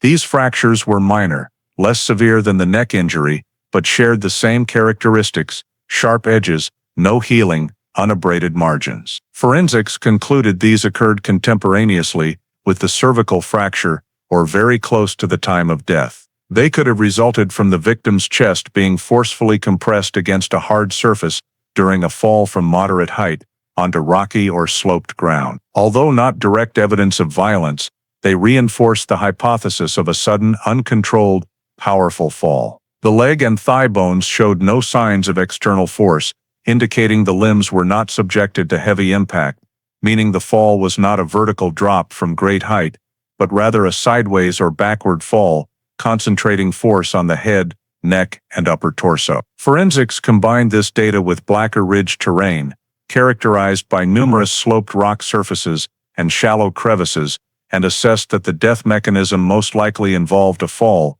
while the victim was standing or stepping on uneven ground. To estimate time of death relatively, forensics examined the degree of skeletal degradation, tooth condition, mineral infiltration into bone marrow, and natural cracking patterns over time. Results indicated the skeleton displayed decades-long decomposition characteristics without unusual prolongation, meaning death occurred close to the 1959 disappearance date. There was no possibility Evelyn survived the missing night and died at a later time. Soft tissues were completely absent, but the skeletal structure showed no significant animal disturbance, suggesting the body had likely remained in the crevice from the moment of the fall, not transported from elsewhere. Time of death was estimated to align with the night of August 20, 1959, consistent with witness timelines. When synthesizing the data, forensics ruled out natural causes such as cardiac arrest, unconsciousness, or exhaustion. No pathological signs were present on the bones, no injuries consistent with animal attack, no bite marks, claw marks, or drag evidence. The death mechanism was inconsistent with long sliding falls from great heights, for example off a cliff face, as leg bones were undamaged. Forensics concluded that the most consistent cause of death was sudden forceful impact causing backward fall or loss of balance, resulting in cervical vertebral fracture that was nearly instantly fatal. More significantly, forensics stated that the C1, C2 fracture pattern is a type commonly seen in cases involving external intervention, such as being strongly pushed from behind, violently shoved into a fall, or having the body suddenly jerked. Although soft tissue evidence is absent and direct assault cannot be confirmed, the skeletal evidence is strong enough to conclude that this was not a simple accident due to loss of balance on rough terrain. A natural slip would typically produce secondary lower limb injuries, but none were present here. This makes a purely natural fall mechanism highly unconvincing, the forensic report concluded. Time of death coincides with the night of disappearance. Cervical fracture mechanism inconsistent with natural accident, high likelihood of external force application. This was the first empirically based conclusion to refute the natural accident hypothesis that had persisted since 1959. After the forensic report confirmed that Evelyn Mercer's cause of death was inconsistent with a natural accident, Sheriff Rebecca Lang turned to analyzing a detail that appeared in the 1959 file, but had never been fully examined due to its ambiguous nature. The 24-line poem found in Evelyn's room at the time of her disappearance. In 1959, Sheriff Fisk had recorded the poem merely as a personal note, with no investigative value. But in light of the body being found in an extremely rugged and inaccessible location via normal travel routes, Lang considered the possibility that the poem contained directional information Evelyn had relied upon when entering the forest. To investigate this, Lang combined content analysis with modern GIS mapping systems, tools unavailable in 1959. She began by entering the entire 24-line poem into a text analysis system, marking keywords related to terrain features such as water, slope, high, wind, cold spot, boulder, turning point, hidden beneath, not for the weak, and linking them to digitized terrain data of the Salmon, Challis area. After initial filtering, Lang identified 8 keywords with strong potential direct relevance to the terrain structure around Blacker Ridge. By cross-referencing each keyword against layers of elevation, slope, tree density, water sources, and exposed rock areas, the GIS system generated a heat map showing regions with the highest probability of matching the poem's indirect descriptions. The data began narrowing significantly.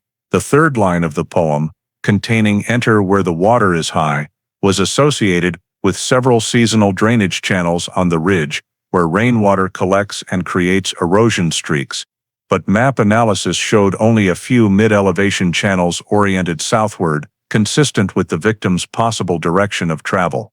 The 8th line with the phrase "where the wind changes direction, the ground turns cold," was matched by GIS to transition zones between 2 slopes on Blacker Ridge, where winds from northwest and southeast converge, resulting in lower humidity and cooler nighttime ground temperatures. This area aligned with the transition zone several hundred meters upslope from the Perce location. The 12th line, "when the straight path is no longer for the weak," was interpreted by Lang as an indirect description of the abrupt change from flat trail to steep, jagged rock terrain that the 1959 search team had marked as the start of the unsafe-to-access zone. When these 3 keywords from the 3 lines were overlaid on the GIS terrain map, a high-confidence intersection area emerged.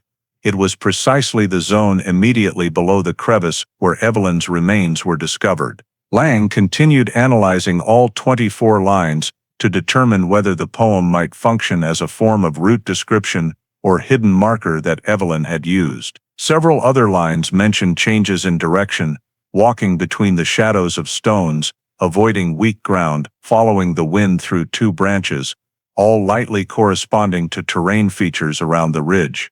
But the 3 key lines showed the most outstanding correlation. Using slope distance measurement tools, Lang found that a simulated route from the main trail to the Perce location and onward to the crevice following the descriptions in those 3 lines, formed a plausible journey in terms of time and physical feasibility for Evelyn on the evening of her disappearance. The route had 2 distinct breaks, the first segment flat, the second moderately sloped but traversable, and the final segment climbing onto uneven rock surfaces. If Evelyn had used the poem as a kind of obscure map, she may have followed this path either inadvertently or deliberately. This transformed the poem, previously dismissed by Sheriff Fisk, into a significant data point. Lang added the analysis to the reopened file. 3 terrain descriptions in the poem, when cross-referenced via GIS, match the area where the body was found. While the poem cannot be confirmed as the sole navigational tool, the degree of correspondence suggests the victim may have used these descriptions to enter the ridge area. Although there is no proof the poem served as precise directions, the striking alignment of the 3 lines with 3 critical terrain features, erosion water channel, wind convergence point, and trail boundary, allowed Lang to more accurately delineate the victim's final route. This was the first time the poem acquired empirical value rather than remaining a mere archival detail. The final section of the terrain cross-reference report stated, EGS analysis shows the body location falls exactly within the intersection zone of the 3 geographic features described in the 3 poem lines. This creates a strong correspondence between textual data and actual terrain. With this analysis, Lang for the first time connected 3 previously disparate elements, the poem, the purse location, and the skeletal remains location, into a logical sequence usable for the next stages of the investigation. After the 2004 forensic data confirmed that Evelyn Mercer's cause of death was inconsistent with a natural accident, and when GIS map analysis showed that the reconstructed travel path leading to the rock crevice matched the direction the victim had taken, Sheriff Rebecca Lang decided to re-interview Arthur Hale, the last person confirmed to have spoken with Evelyn on the night she disappeared. Arthur's 1959 statement originally showed no clear contradictions with any information available at the time, but the new forensic findings forced Lang to re-examine his entire timeline on the night of the incident. She began by extracting his complete 1959 statement, including the time he arrived at the festival, the moment he was seen at the eastern edge area, his description of the conversation with Evelyn, and the time he stated he left the festival to go home. All these details were entered into the reanalysis system for comparison with the newly confirmed time and location of death. When Arthur was invited to the sheriff's office in 2004, he was over 70 years old, living alone in another town, but still agreed to cooperate upon receiving the request from the county police. Sheriff Lang reviewed the entire old timeline. Arthur was at the festival from around 5 o'clock, left the crowded area around 7:30, stood at the eastern edge, and spoke with Evelyn around 7:40, then returned to the festival briefly before heading home around 8:15. She asked Arthur to reconfirm each time point to ensure his memory remained accurate. Arthur repeated largely similar information to 1959, but with noticeably more hesitation. He could not recall exactly when he left the festival, only saying around 8 o'clock or a little after, and he was also unable to describe the specific route he took. This was the first point, Lang noted. The 1959 statement was relatively firm, while the 2004 statement was significantly more vague. Next, Lang moved to the forensic data comparison. She explained to Arthur that the recently discovered skeletal remains belonged to Evelyn, and forensic analysis determined she died on the very night she went missing, with a cervical spine fracture inconsistent with a natural accident. Upon hearing this, Arthur remained silent for a long time, before replying that he had no idea what could have happened after Evelyn left. Lang asked him again about the time window from 7:45 to 8:15, the period in 1959 for which no witness could confirm Arthur's location. Arthur said he remembered walking around the festival area and then leaving, but could not recall anyone who saw him during that time. This directly contradicted the forensic analysis. If Evelyn died within the window of 8 o'clock to 8:20, the time frame confirmed by both forensic evidence and Herbert's statement, And if Arthur had no alibi during that period, the need to reevaluate his actions became obvious. Lang presented another piece of evidence. The GIS reconstructed travel path matched the direction Evelyn took after leaving the festival. And if she continued in that direction, she would have reached the purse drop location around 7:50, then possibly proceeded to the rock crevice area shortly after 8 o'clock. This made the timeline extremely critical. Anyone present near Evelyn between 7:40 and 7:50 had the potential to have moved with or followed her. Arthur was the only named individual on that list.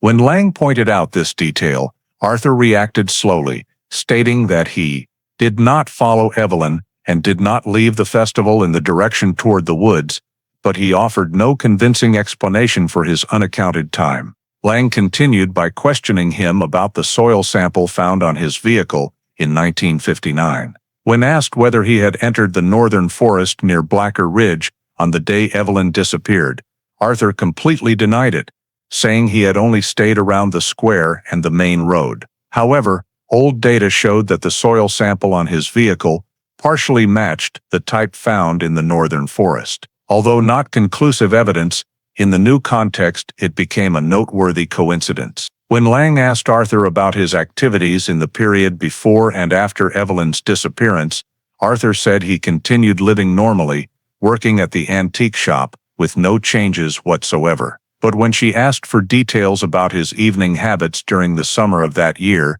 Arthur could not clearly recall how many times he went into the woods or walked the trails. Any question related to terrain elicited very general answers. She then expanded the scope to the period when Arthur left Challis in the early 1960s. Arthur said he moved because he wanted to find another place to do business, but he could not provide clear documents or witnesses confirming his whereabouts during the first few years after the disappearance. These unverified periods did not directly incriminate Arthur, but they created greater doubt when viewed against the new record. Lang continued reviewing the information Arthur provided about his final conversation with Evelyn. In 1959, he said she just stopped for a moment before continuing on. But forensic evidence determined that Evelyn did not rest for long. She had to keep moving quickly to reach the location of death around 8 o'clock or 8:15. Arthur could not explain why she would head up the slope alone without returning to the main road. When Lang asked directly, "Did you go up the slope in that direction?" Arthur denied it, but offered no description of the actual route he took. The interview concluded with the finding that the old statement and new forensic evidence created significant contradictions, particularly in three areas: the time period during which Arthur had no alibi, the orienting similarity of the old soil sample, and the inconsistency in his recounting of the final conversation. Lang officially noted that the second interview had expanded the scope of the investigation regarding Arthur Hale's actions in 1959, but it was not yet sufficient for a direct conclusion. She added to the file, "Continued verification of Arthur's activities around the time of the disappearance is required." New forensic data raises many contradictions that need clarification. The metal box found next to Evelyn's remains became the next important piece of evidence requiring examination. Immediately after the second interview with Arthur, Sheriff Rebecca Lang sent the box to the State Materials Analysis Laboratory to check its alloy composition, design, and any features that might indicate its origin. The box had been scorched and warped by heat from the forest fire, but still retained enough structural detail for technicians to conduct an evaluation. The first step was alloy analysis, using XRF spectroscopy to determine the metal composition. The results showed the box was made of a tin-copper alloy, with a mixing ratio uncommon in mass-produced items of the late 1950s. This alloy was primarily used by several small foundries, specializing in custom-made decorative items and souvenir boxes. This characteristic immediately caught Lang's attention, as Arthur's occupation in the 1959 record was listed as a metal craftsman responsible for producing decorative boxes at the family-owned antique shop. The casting marks on the box surface, even after burning, still clearly showed traces of hand-clamped mold casting rather than machine-pressed molding. The faint ridge lines along the edges matched the raised seam edge style commonly seen in decorative metal products made at small workshops in northern Idaho during that period. Lang requested a comparison of these features with items Arthur had produced. Although most of Arthur's goods had been lost over time, some items from Hale Curiosities were still preserved in the local museum's display storage, including decorative boxes, metal picture frames, and several souvenirs with recessed patterns. When experts brought these items to the lab for comparison, similarities began to emerge. The box edge construction, the vertical two-piece joining method, and the alloy mixing ratio all matched the production techniques used by Arthur's workshop at the time. Most importantly, a distinctive technique Arthur frequently applied to his products, a faint diagonal cross-hatching line running along the inner edge to provide grip for the lid, appeared exactly on the metal box recovered from the rock crevice. This was a detail no other workshop in the area was recorded as using at that time. Technically, the box almost certainly originated from Arthur's workshop or was made by him personally. During surface analysis of the box, technicians discovered several small indentations containing faint whorl-like marks, impressions that appeared to have once been fingerprints but had been affected by heat and long-term wear. The forensic lab conducted fingerprint scanning using alternate light sources and vapor ninhydrin processing, an effective method for scorched surfaces, to recover any remaining ridge details. The recovered prints were sent to the state fingerprint database and directly compared with Arthur's fingerprint samples from 1959 and the new sample collected in 2004. Due to the burned metal surface, the recovered prints were incomplete, retaining only about 45–50% of the ridge structure. Nevertheless, the remaining portion was sufficient for a high-level technical match with Arthur's sample. The report showed 4 characteristic matching points in the whorl depression area and 2 matching points in the branching ridges, a number sufficient to be classified as high-probability match, although not yet reaching absolute confirmation. But given the evidence's decades-long exposure and fire damage, this level of correspondence was considered very strong investigative value. Lang further requested analysis of whether the box had been placed at the rock crevice before or after Evelyn's death. The rock surface beneath the box showed a slight indentation impression, the type that typically forms when a heavy object remains fixed in place for a long period, predating even the forest fire. This indicated the box had been there since 1959, or shortly thereafter. The connection between Evelyn and the metal box moved to the center of the investigation when Lang combined the conclusions. The box matched the type of product Arthur Hale once produced. The recovered fingerprint matched Arthur's at a high level, and the box was found right next to Evelyn's remains in a remote, difficult-to-access location.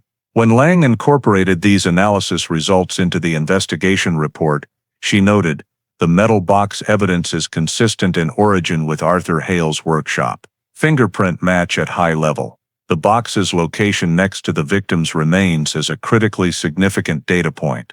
The match between the metal box and Arthur's merchandise created a chain of connection that had never appeared in the previous 45 years. This placed Arthur in a new position, not only as the last person to speak with Evelyn, but also as the individual directly linked to the only physical evidence found beside her body. Although still insufficient for a criminal charge, the metal box findings marked a major turning point in the investigation. When the metal box examination results and fingerprint match made Arthur Hale the focal point of the investigation, Sheriff Rebecca Lang decided to re-verify all surviving witness statements from 1959, even though most were elderly or had moved away from Challis. The most important was Herbert Kane, the witness who had stated he heard a scream around 8 p.m. on the night Evelyn disappeared. In 2004, Herbert was over 80, but remained mentally sharp.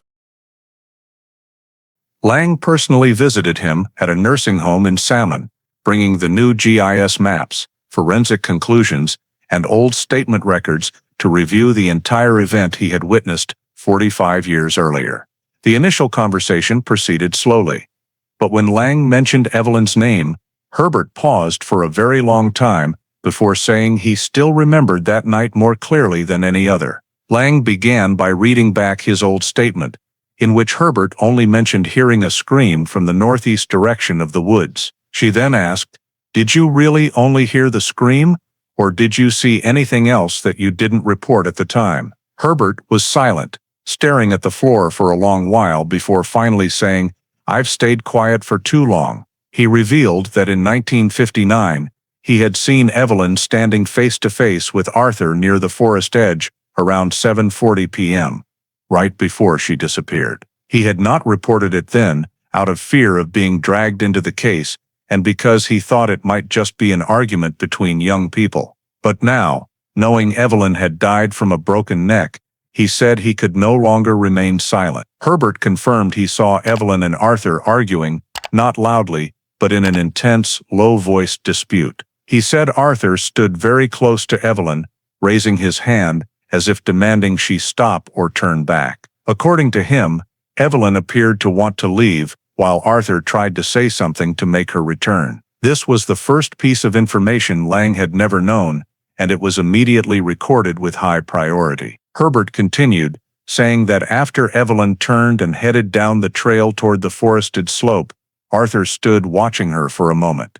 Herbert noted that Arthur did not immediately return to the square, as he had claimed in 1959. Instead, he saw Arthur remain at the forest edge for about a minute, then turn in a different direction, along the tree line, not toward the festival center. Herbert described it precisely. He went around eastward and disappeared into the shadow of the trees. "I thought he just wanted to take a shortcut home." But when Lang asked him to confirm that direction on the GIS map, Herbert verified it matched the route leading to the location where Evelyn's purse was found on the second day of the search. This was the pivotal point. The new statement showed Arthur did not leave the festival via the main road, as he had claimed, but instead took a forest route. The very route forensic and GIS analysis identified as leading to Evelyn's body. Lang then asked about the scream he heard between 8:10 and 8:20 p.m. Herbert said, the scream came from exactly the direction Arthur had gone, and he remembered it clearly because it wasn't like festival calling. It was a sudden sharp cry that stopped immediately. When Lang correlated the scream direction on the map, it aligned with the location of the rock crevice where Evelyn's remains were discovered. This made Herbert's statement a perfect fit with the forensic data. Evelyn died from a cervical spine fracture, a mechanism consistent with sudden impact, possibly from being pushed or thrown against rock.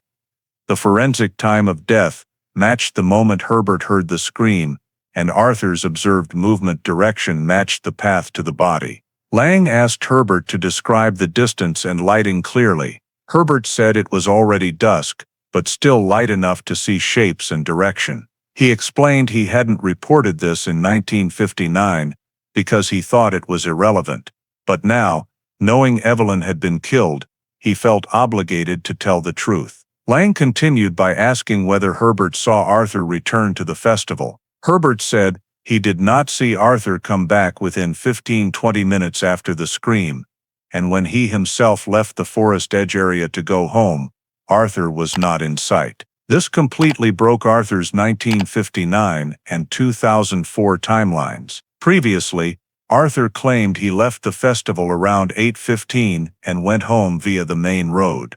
But Herbert's statement placed Arthur deep in the woods at the moment the scream occurred, precisely when forensic evidence confirmed Evelyn's death. When Lang cross-referenced Herbert's statement with forensic analysis, GIS data, and the metal box evidence, all pieces converged on one point. Arthur was the only person with Evelyn at 7:40. Arthur followed the direction leading to the purse and rock crevice. The time he disappeared from view matched the time of Evelyn's cervical fracture. The scream came from the same direction he left the festival, and the metal box bearing his fingerprint lay right beside the body. Herbert's new statement transformed all the previously scattered data into a complete logical sequence, no longer mere coincidences. Lang recorded in the report, the new statement from witness Herbert Kane fully aligns with 2004 forensic findings, death location analysis, and physical evidence. This is the final piece that connects the entire chain of events on the night of August 20, 1959. This statement marked the single biggest turning point in the 45-year investigation. Because Herbert Kane's new statement matched the forensic evidence perfectly, Sheriff Rebecca Lang decided to conduct a full crime scene reconstruction based on forensic data, GIS maps, and 3D motion modeling, according to 2004 investigative standards. The team included forensic osteologists, motion analysis technicians, and rangers familiar with Blacker Ridge terrain, with the goal of accurately recreating Evelyn's position, direction of movement, falling posture, and the force required to produce the C1, C2 cervical fracture pattern described in the forensic report. First, the team used GIS terrain data to identify the highest point where Evelyn could have stood before falling into the rock crevice. The area was determined to be right above a 28-degree sloping rock ledge, where the ground transitioned from soft soil to fractured rock. This surface matched the forensic assessment that the fall occurred on inclined terrain, not a straight drop from a high cliff. The team reconstructed the model using an articulated skeletal mannequin and motion simulation with mechanical parameters. Evelyn's height, weight, and resistance were input into the system for accurate body response simulation. When simulating a natural slip, meaning loss of balance from slipping, the results showed the body would fall forward or sideways, rarely fully backward. In both natural slip models, the head and neck did not receive sufficient force to cause simultaneous C1 and C2 fractures. Moreover, the legs and arms in natural fall simulations would absorb the initial impact, resulting in lower limb injuries, which forensic examination did not find on Evelyn's remains. In the second simulation, the team introduced the scenario of backward jerking fall due to strong push. When force was applied from behind to the shoulders or upper back area, the body suddenly lost balance and fell backward. Given the terrain slope, the head would become the first point of contact with the rock or hard ground below. In this simulation, the impact force was sufficient to exactly recreate the type of dual cervical vertebra fracture described in the autopsy report. This was the first time the simulation produced a complete match with the forensic data. The investigation team continued analyzing the fall direction by placing the model at the actual location near the rock crevice where Evelyn's remains were found. They marked the body recovery position, determined the first head contact point based on skeletal structure, and calculated the body's rolling angle along the slope.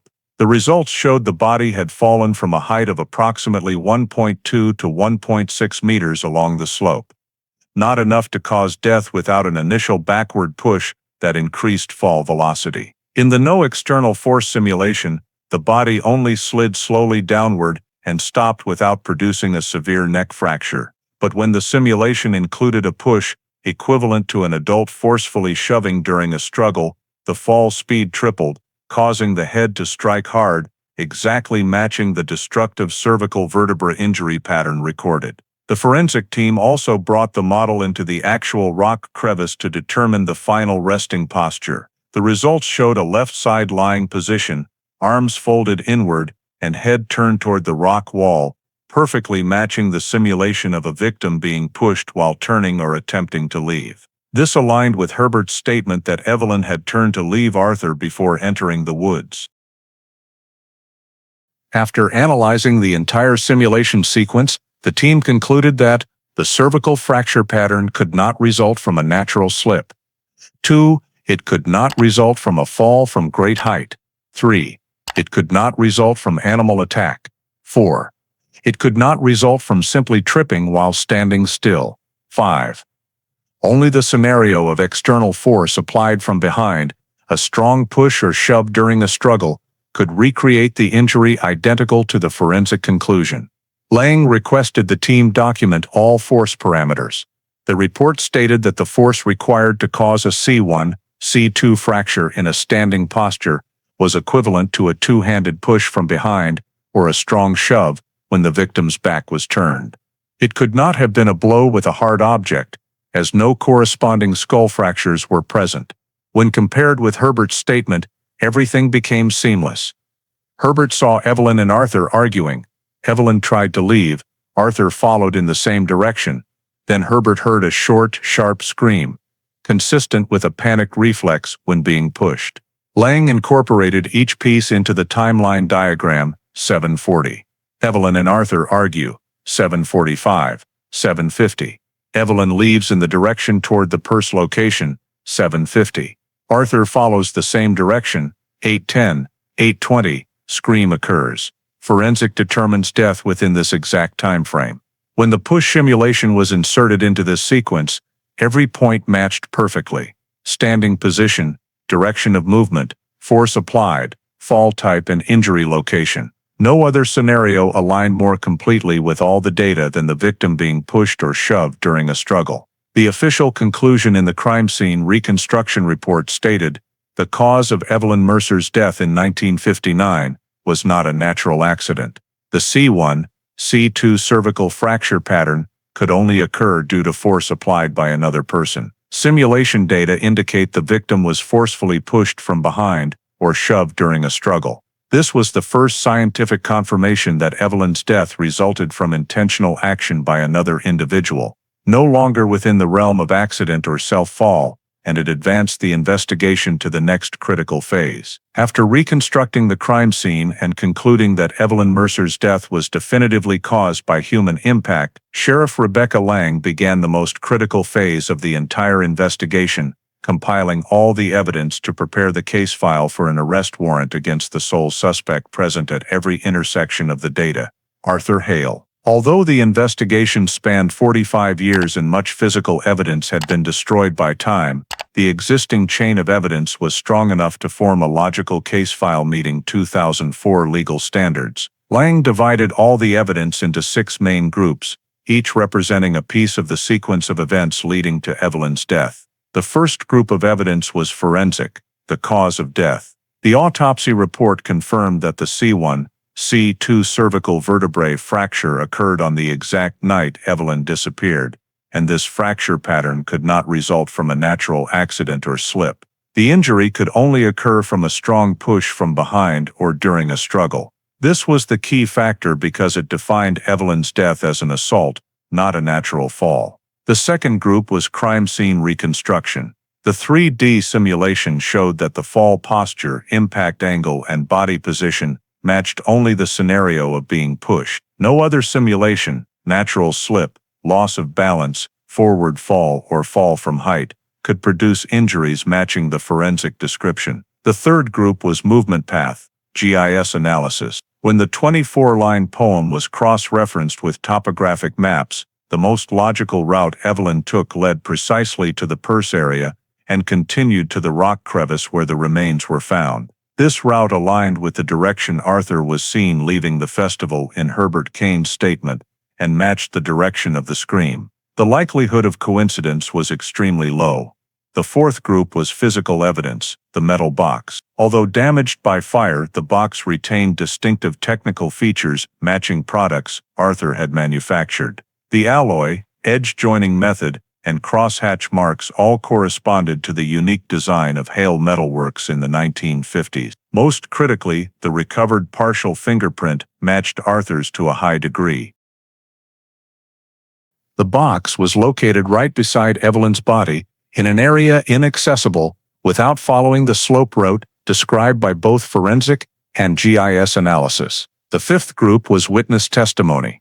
Herbert Kane confirmed that he saw Evelyn and Arthur arguing at 7:40 p.m., saw Evelyn leave, showing signs of wanting to get away from Arthur, saw Arthur follow in the exact direction leading to the purse location, and heard a scream from that same direction between 8:10 and 8:20 p.m., perfectly matching the forensic time of death. This was the pivotal testimony that directly connected Arthur to the moment of death. The sixth group was the timeline and alibi. Arthur had no alibi from 7:45 to 8:20 p.m., the precise time of death window. His statements from 1959 and 2004 conflicted regarding direction of travel, timing, and location. Soil samples from his vehicle were insufficient on their own for charges, but when viewed in the context of 2004 forensic findings, they placed Arthur near the northern forest, consistent with the route to the body. When synthesizing these six groups of evidence,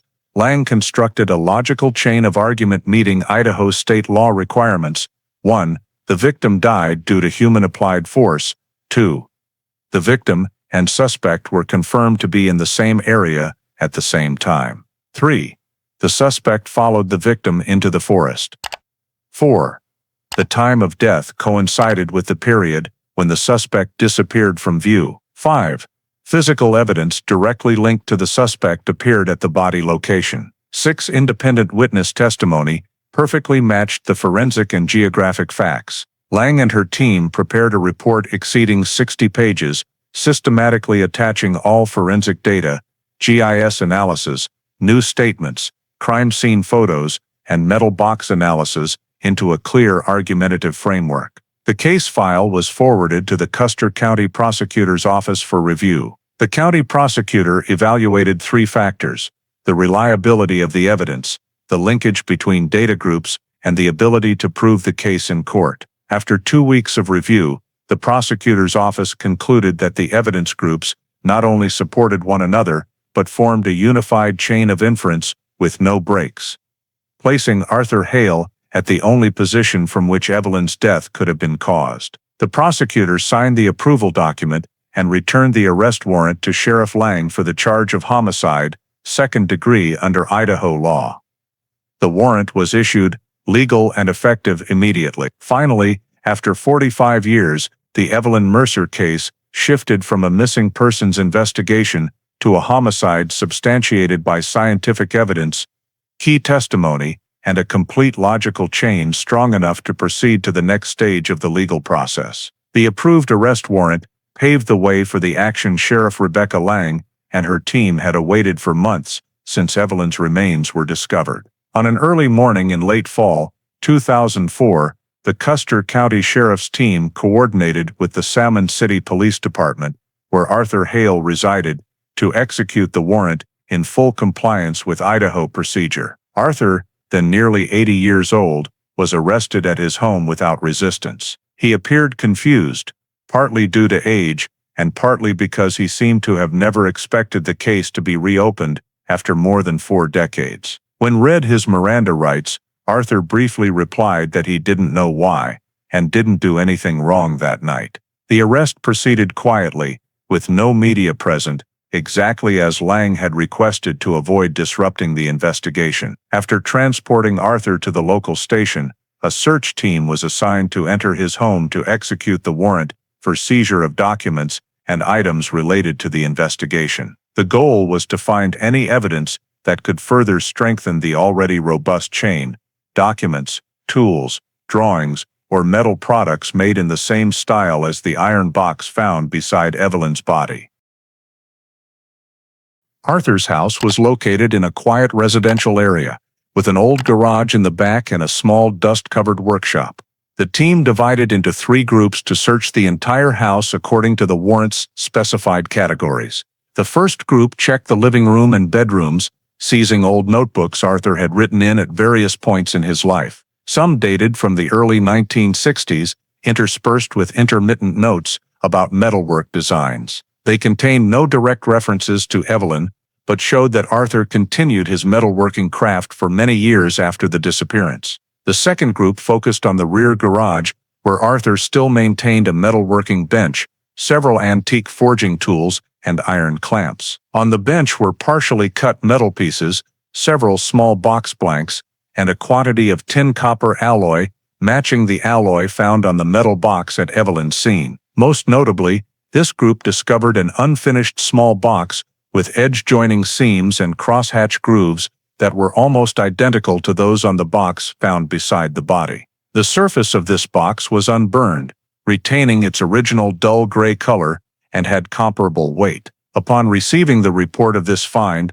Lang immediately ordered it sealed, and the entire workbench, tools, and box blanks transferred to the evidence locker. This was not only corroboration of the metal box's origin, but also showed that Arthur continued using the same casting techniques for decades, crucial for proving consistency between the seen box and items produced by Arthur. The third group searched the main workshop inside the house. There they found a wooden box containing numerous sketches, some of box designs, others hand-drawn topographic maps showing routes into the forests around Challis in the 1950s. Several rough maps marked the eastern slope, the exact area forensic and GIS had determined Evelyn passed through. These documents were insufficient to prove motive, but showed Arthur had taken greater interest in that forest than he had previously admitted. In the desk drawer, the team found small items such as edge clamps, serrated metal chisels, and beveled metal bars,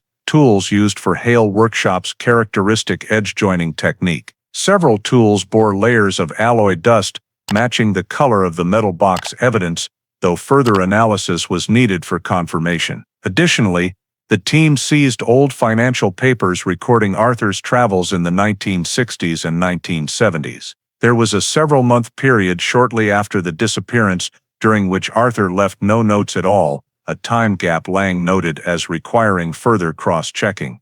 The search lasted over 3 hours and resulted in the seizure of more than 30 items of various sizes. All were sealed according to modern evidence standards. In her summary report, Lang noted that the most significant discovery was the unfinished box with technical features that were nearly identical to the metal box at the scene. This was a powerful additional piece reinforcing the argument the metal box in the rock crevice was not merely similar in style, but very likely a product made by Arthur himself. After the search, Lang returned to the holding cell to meet Arthur once more, informing him that new evidence had been seized and would be examined. Arthur did not respond, only sitting silently with slightly trembling hands. He did not immediately request an attorney, suggesting psychological distress or surprise at the unfolding events. Lang concluded the brief interview and transferred the temporary file to the county prosecutor. For the investigative team, the arrest warrant had not only been executed properly,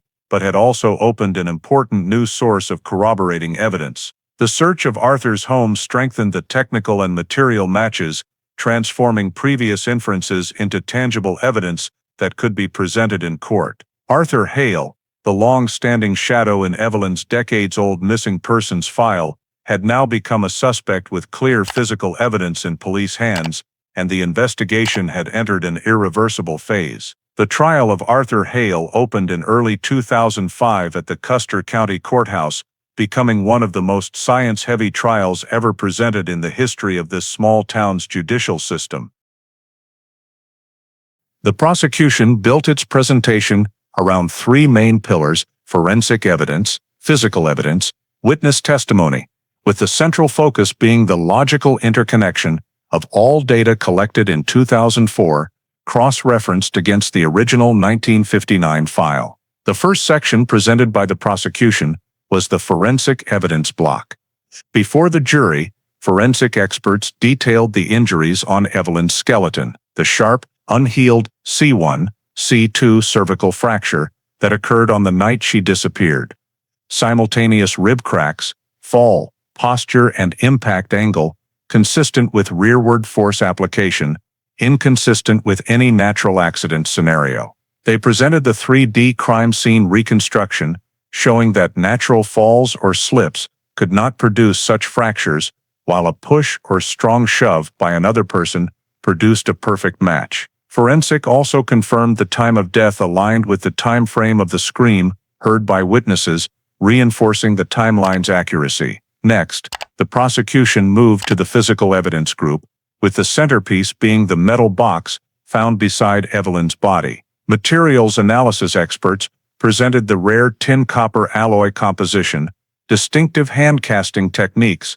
and edge-joining marks matching the methods used by Arthur Hale's workshop in the 1950s. They displayed the items seized from Arthur's home, the unfinished box blank, characteristic edge-joining tools, identical cross-hatch grooves, and alloy in the same proportions. Subsequently, the fingerprint expert presented evidence that the recovered partial whorls on the burned box surface matched Arthur's fingerprints to a high degree, not complete, but sufficient to meet the investigatively significant match standard.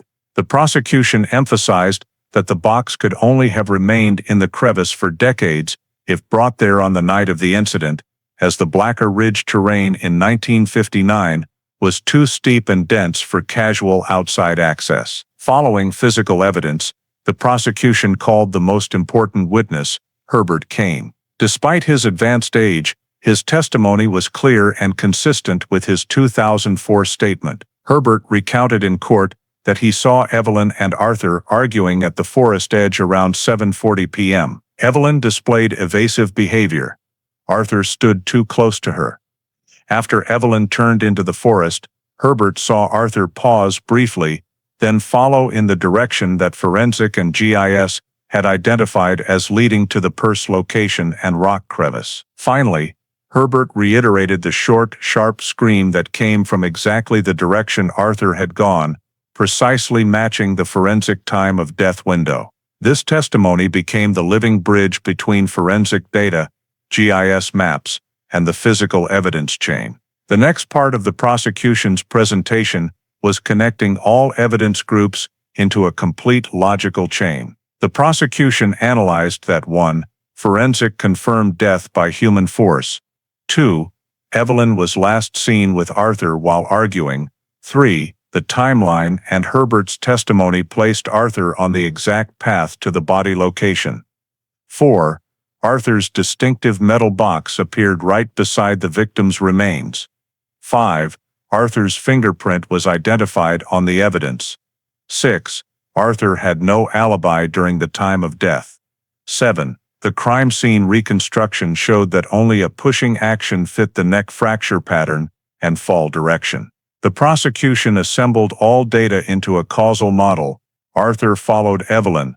An altercation occurred, involving a push that resulted in a fatal fall, after which he left, leaving the body in a rock crevice that the 1959 search team could not reach. The prosecution stressed that the case did not rest on a single piece of evidence, but on 6 independent groups all pointing to one conclusion. No part of the factual chain contradicted another, and no alternative scenario explained the entirety of the data, except the one in which Arthur caused Evelyn's death. The defense attempted to highlight the lack of absolute certainty in the fingerprint sample, but the prosecution countered by emphasizing that the fingerprint was only one part of the evidence system, while the other groups were far larger and stronger, especially forensic and Herbert's testimony. At the conclusion of its presentation, the prosecution succinctly stated that the chain of scientific, physical, and witness evidence fit together like the gears of a single mechanism, and that Evelyn Mercer's death was not an accident, not a coincidence, but an intentional act by the one individual present at every intersection of all the evidence, Arthur Hale. The courtroom contention phase became tense as soon as the defense opened with their strategy of attacking the only weakness they could exploit: time. They argued that 45 years was far too long a gap for any evidence, whether bones, metal objects, or witness memory, to maintain absolute reliability under legal standards. Arthur Hale's attorney contended that environmental factors, natural bone aging, fire damage, soil pressure, and rock compression over decades could distort or create marks similar to human impact fractures. They asserted that the 2004 forensic analysis could not fully reconstruct the 1959 physical environment, and all simulations were inherently speculative. Regarding the metal box, the defense argued that tin-copper alloy was not an exclusive material, and the possibility that the box was dropped by someone else in the forest could not be ruled out. They stressed that the fingerprint on the box was only a high-degree match, not an absolute match, and that fire damage could have deformed the metal surface, creating similar whorls by chance. Concerning Herbert Kane's testimony, the defense argued that the memory of an over 80-year-old man about an event from 45 years earlier could easily be influenced by time, media information, and personal conjecture. They asked, how can the memory of one witness be more accurate than Arthur's own memory of that night? Throughout this contention phase, the defense's clear goal was to sow doubt at every point, pushing the jury toward reasonable doubt, even if only a small crack. However, the prosecution immediately counterattacked by shifting focus away from individual details and toward the overall interconnection of the evidence groups. They emphasized that the case did not stand on one piece of evidence, but on 6 independent groups, that nevertheless aligned with remarkable consistency. The prosecution recalled the forensic expert to the stand to explain in detail the effects of time and environment on human bone. The expert presented that natural aging produces wear, cracking, and decomposition patterns entirely different from fractures caused by force at the moment of death. They pointed out that Evelyn's C1, C2 fracture had sharp, non-rounded, non-abraded edges with no signs of soil or rock compression, proving the fracture occurred while soft tissue was still intact. 45 years cannot create such a sharp fracture with clear mechanical characteristics, the expert affirmed. The prosecution continued to rebut the simulation error argument by representing all technical parameters, terrain slope angles measured with modern GIS maps, body position precisely determined by post-fire crime scene photos. The simulation was not assumptive, but based on empirical mechanical impact data from cervical injuries. Environmental error cannot produce an injury pattern that fits only one scenario, the prosecution stressed, and all natural scenarios have been scientifically excluded. When addressing the metal box, the prosecution displayed a direct side-by-side comparison chart of the technical features of the crevice box versus the unfinished box, seized from Arthur's home. They showed the jury enlarged photos of edge seams, corner angles, crosshatch grooves, and alloy ratios, pointing out that the level of similarity far exceeded chance. Next, the fingerprint expert explained that even though the recovered print was incomplete, matching 4 concave whorls and 2 branching points within the same identification zone was extremely rare, unless it was genuinely Arthur's print. If this were random, the prosecution said, the statistical probability would be lower than winning the lottery multiple times. When the defense attacked Herbert's testimony, the prosecution called an additional expert on eyewitness memory. The expert explained that memories of shocking or unusual events, such as a sudden scream or seeing 2 people arguing in the forest, tend to be retained with greater clarity than ordinary events. More importantly, Herbert's testimony aligned with forensic and GIS data in every detail: time of the scream, direction of the sound, location of the argument, and Arthur's movement path. If Mr. Herbert's memory was wrong, the prosecution argued, how could forensic and GIS, 2 tools independent of human memory, match his account so precisely? The prosecution concluded its rebuttal by emphasizing that the margin of error introduced by time did not break the evidence chain. On the contrary, it demonstrated its strength. Despite 45 years, each group of data, forensic physical evidence, witness testimony, GIS, timeline, and mechanical dynamics, interlocked almost perfectly. A single piece of evidence may be affected by time, the prosecution said, but 6 independent pieces of evidence, all pointing in the same direction after 45 years and still fitting together like components of the same blueprint, that cannot be coincidence. The jury listened to the entire contention phase with intense concentration. By the end of the session, it was clear that the confrontation between the 2 sides no longer centered on whether one piece of evidence had been worn down by time, but on the overall strength of a chain of data spanning nearly half a century, yet remaining solid, logical, and consistent. The trial entered its decisive phase as the jury retired to deliberate after many weeks of hearing the full chain of forensic evidence, physical exhibits, witness testimonies, and arguments from both sides. Before them was not just a case spanning 45 years, but the responsibility to assess whether facts long obscured by time were sufficient to clarify the actions of a person who had stood beyond suspicion for decades. Under Idaho procedure, the jury was required to examine each group of evidence independently before evaluating the whole. They began with the forensic evidence, the foundation of the case. After reviewing the push simulation, bone photographs, C1, C2 fracture analysis, and the forensic expert's explanation, the jury unanimously agreed that Evelyn's death could not have been an accident. No member believed the neck fracture mechanism could result from a natural fall or from time-induced bone deformation.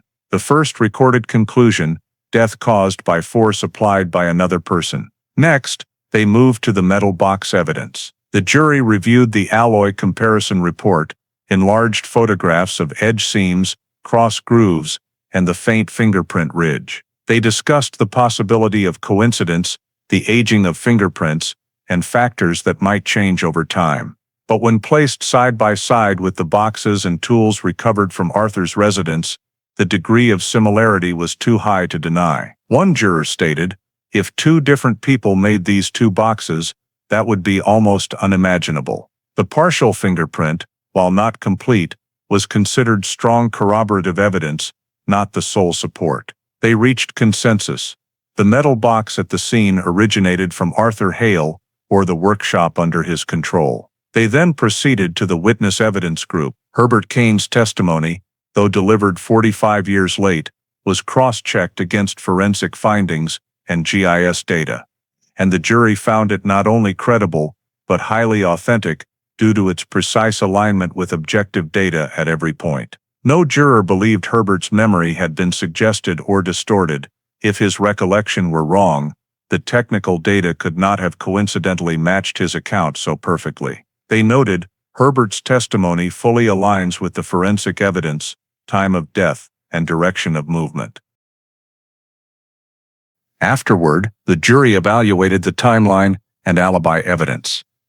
Arthur had no explanation for the period from 7:45 to 8:20, precisely the time frame forensic analysis confirmed as Evelyn's time of death and the exact window when Herbert saw Arthur disappear into the woods. Arthur's statements between 1959 and 2004 showed clear contradictions. One juror noted, "He not only lacks an alibi, he has a contradictory alibi."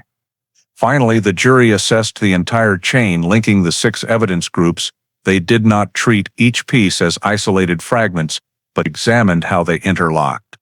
Forensic evidence confirmed an assault. Herbert's testimony confirmed the argument and scream. GIS confirmed Evelyn's and Arthur's paths of movement. The metal box evidence confirmed the presence of an item belonging to Arthur. The body location confirmed the only possible route Evelyn could have taken. And the absence of an alibi confirmed Arthur as the only person present at the critical time. After 12 hours of deliberation, the jury reached final unanimity.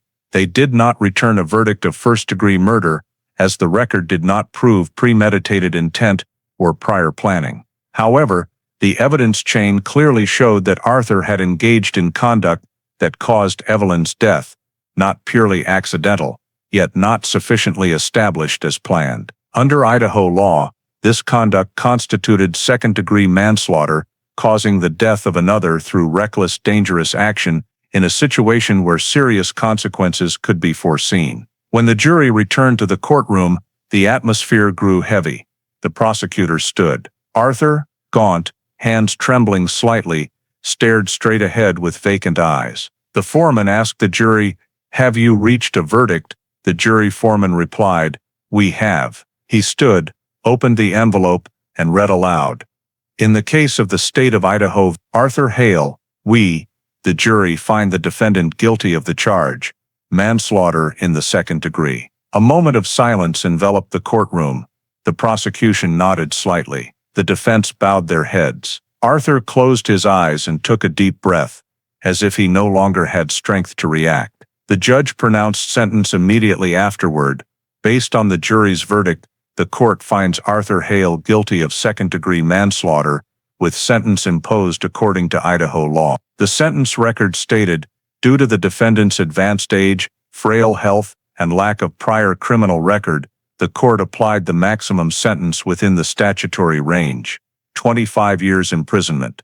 Though the sentence carried neither vengeance nor complete absolution, it marked the moment when a 45-year missing persons case finally reached legal conclusion. With this verdict, the truth of that evening in 1959 was no longer buried beneath the earth and stone of the ridge. It was brought to light by a solid chain of evidence and the persistence of a multi-generational investigation. Sheriff Rebecca Lang's final investigative summary report, prepared more than 2 months after the court's verdict, is the official document that closed one of the longest outstanding files in Custer County history. Nearly 200 pages thick, the report's introduction is condensed into a single sentence: the Evelyn Mercer Missing Persons File, 1959, resolved in 2004, 2005 through scientific evidence, combined with witness testimony and crime scene reconstruction. Lang began by synthesizing the entire timeline from the evening of August 20, 1959, when Evelyn left the Challis Summer Festival and was last seen standing at the forest edge with Arthur Hale. The first section detailed Sheriff Martin Fisk's initial search efforts, trail sweeps, Salmon River bank checks, civilian search parties, discovery of Evelyn's purse but no further evidence. Lang recorded that those efforts were comprehensive within the technological and terrain limitations of the time, but constrained by two key factors. One, inability to access the southern steep slope of Blacker Ridge. Two, lack of advanced forensic techniques to determine direction of travel or cause of death. The next section summarized the period from 1960 to 2003, 4 decades of sporadic attempts with no new discoveries, including re-examination of evidence in 1966. Witness investigation in 1972, resurvey of Blacker Ridge in 1988, and spontaneous searches by various independent groups. Lang noted, these efforts reflected professional duty and community spirit, but none could overcome the fundamental obstacle: the body location lay outside every previously searched area and was completely concealed by dense forest. The report then shifted to the turning point in 2004, a wildfire that inadvertently burned away brush and exposed the rock crevice where the remains were found. Lang described in detail the DNA identification process using teeth, comparison with 1959 hair samples, confirmation of identity, and cause of death. C1, C2 cervical fracture, due to human-applied force. She stated clearly that 2004 forensics was the first factor capable of changing the case's nature from missing person to homicide. From there, the report listed the reinvestigation steps: GIS analysis of the 24-line poem to determine Evelyn's travel route, reconstruction of Arthur's timeline, second interview of Arthur, analysis of the metal box alloy, casting technique, and fingerprints, collection of new testimony from Herbert Kane, and dynamic motion reconstruction of the scene. She emphasized that each individual piece, meaningless in 1959, only gained significance when reassembled through modern technology and investigative methods. Lang devoted the entire third section to explaining why the case remained unsolved for 45 years. She identified 4 primary reasons. First, the body location was in a no-access zone in 1959. A rock crevice heavily covered by vegetation that only the wildfire exposed. Second, the forensic technology of the era was insufficient to analyze bones, fall position, or determine cause of death. No DNA, no motion simulation, no GIS. Third, the metal box evidence did not exist in the original file because it was buried with the body. Only in 2004 did it emerge in a condition still analyzable for material characteristics. Fourth, Herbert Kane's witness testimony only gained value when forensic and GIS data provided a technical framework to verify its accuracy. Lang concluded, the case was not solved, not because of investigative incompetence in 1959, but because objective conditions of terrain and contemporary technology did not permit identification of the event's true nature. The report also included an internal evaluation of lessons learned and procedural improvements for future investigation. Lang proposed 4 key enhancements. First, create a digitized database for all missing persons files to prevent documents from becoming scattered or lost over time. Second, standardize terrain evaluation using GIS tools in all cases involving mountainous or rugged areas. Third, establish periodic cold case file reviews every 5 years to reassess with current technology. Fourth, improve evidence collection and preservation procedures, especially for small trace items such as fibers, soil, and microscopic evidence, to avoid missing data that may become critical later. Lang also highlighted the critical role of interdisciplinary coordination from forensic pathology, GIS technology, materials analysis to kinematics experts. She noted that no single field could have solved the case alone. Only the cross-generational combination of multiple disciplines brought the truth to light. The report's final line served as a summary note. The Evelyn Mercer case proves that time can obscure a scene, but it cannot erase the truth when science, justice, and perseverance meet at the right moment. With this report, the Evelyn Mercer file, once thought destined to remain forever in storage, was officially closed after 45 years through truth, evidence, and the judgment of law. After Sheriff Rebecca Lang's summary report was signed and the Evelyn Mercer case officially classified as resolved, one of the final steps in the legal process was a comprehensive review of all facts to identify any remaining ambiguities that did not affect the main conclusion but were still recorded in the file's annotations. This section ensured the file was closed not only legally, but in the most transparent state possible, clearly noting elements that current data could not fully decipher. The first item noted that the 24-line poem, one of the deeply analyzed elements during reinvestigation, still contained several lines whose true meaning or degree of relevance to Evelyn's final journey could not be determined. 3 lines matched the terrain, but phrases such as, "where shadow slips beneath old roots," or "don't stop at the second silence," found no clear correspondence. Linguistic analysis suggested they might be symbolic or simply Evelyn's personal composition without directional significance. Lang noted, "These lines do not affect the reconstructed travel route, but their personal nature prevents absolute determination of original intent." The next unresolved item concerned the fabric fiber found in Arthur's vehicle in 1959. The sample was insufficient for testing at the time, and by 2004, decomposition made comparison impossible. While the fiber's location in the vehicle did not rule Arthur out from forest proximity, it was also insufficient as direct evidence of Evelyn's presence or a struggle in the vehicle. Lang noted it as evidence without conclusive value, but retained in the file as a historical element. Another ambiguity was Arthur Hale's true motive. Although the court concluded his actions constituted second-degree manslaughter, the investigation found no documents, letters, or statements revealing why Arthur argued with Evelyn that evening. The verdict did not require proof of motive, but Lang still recorded the gap. No verified data exist regarding the reason for the argument. This is a void that does not affect the mechanism of death, but may relate to circumstances preceding the event. The report also listed 2 minor suspicions that arose during investigation, but lacked supporting evidence. First, a 1972 witness statement claiming to have seen a girl resembling Evelyn at a gas station, proven incorrect in timing, yet recorded in the summary as an example of memory error in missing persons cases. Second, speculation in the 1980s about animals or other forest travelers, unsupported by any physical evidence or trace. Lang emphasized that all unsupported hypotheses have been eliminated by modern forensics. Another section addressed the rock crevice crime scene where the remains were found. While forensics confirmed the death location, the exact point of the push, whether a few meters above or right at the rock ledge, could not be determined. This did not affect the case's nature, but was recorded as an element impossible to absolutely establish due to 45 years of weather, landslides, and wildfire impact. Additionally, Lang addressed whether Arthur attempted to conceal the body. No evidence suggested he dragged or moved the remains.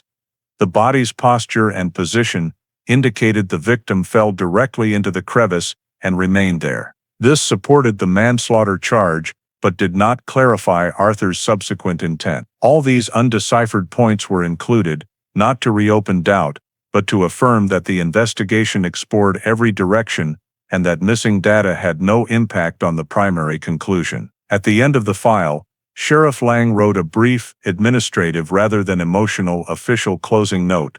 The Evelyn Mercer file is resolved based on forensic evidence, physical evidence, witness testimony, and crime scene reconstruction. Final conclusion: the victim died due to force applied by Arthur Hale in a pushing situation leading to a fall. Case status: closed, no further investigation required. The file closing text ended with 3 final notes. No evidence pending analysis. No additional witnesses. No item in the unresolved section affects the conclusion. File officially archived as resolved case. With Sheriff Lang's signature below, the 45-year missing persons case was officially closed. Not through absolute resolution of every detail, but through a clear legal conclusion based on the strongest evidence collectible after nearly half a century. The Evelyn Mercer case, disappearance in 1959 and solved only after 45 years, reflects many issues that still exist in contemporary American society. The necessity of modern forensic technology, the importance of transparency in investigations, the responsibility of the community, and the value of paying attention to seemingly insignificant small details. Without the 2004 wildfire that exposed the rock crevice, without DNA analysis, without dynamic motion reconstruction of the scene, and without the belated testimony of Herbert Kane, a witness seemingly lost to time, Evelyn's death might have been forgotten forever. In the context of modern America, this story reminds us that justice sometimes requires time, but it demands persistence, systematic approach, and the ability to integrate multiple scientific fields. The clearest lesson lies in how a small detail, the seemingly meaningless metal box, became the key that unlocked the entire case, thanks to material analysis and fingerprint technology. This reflects today's reality. Any trace, no matter how small, can hold critical value if properly preserved. American law enforcement agencies have continuously improved evidence collection and storage procedures, and this case proves that such efforts are never in vain. The second lesson is the importance of community memory. Herbert's testimony, though 45 years late, filled gaps that technology alone could not answer. The final interaction between Evelyn and Arthur. In modern American society, where many cold cases still depend on old witnesses, this story reminds us that civic responsibility has no expiration date. Finally, the alignment among forensics testimony and GIS mapping shows that truth often does not come from a single source, but from combining 2 or 3 seemingly disconnected pieces of data. And in life, that teaches us a simple yet profound truth. Never ignore small signals, because sometimes they are exactly what makes the difference between right and wrong, between justice and oblivion. Thank you for following this 45-year journey to solve the case. If you'd like to continue joining us on deep, truth-filled stories like this, please subscribe to the channel. See you in the next video, where we continue exploring mysteries brought to light by science, time, and human perseverance.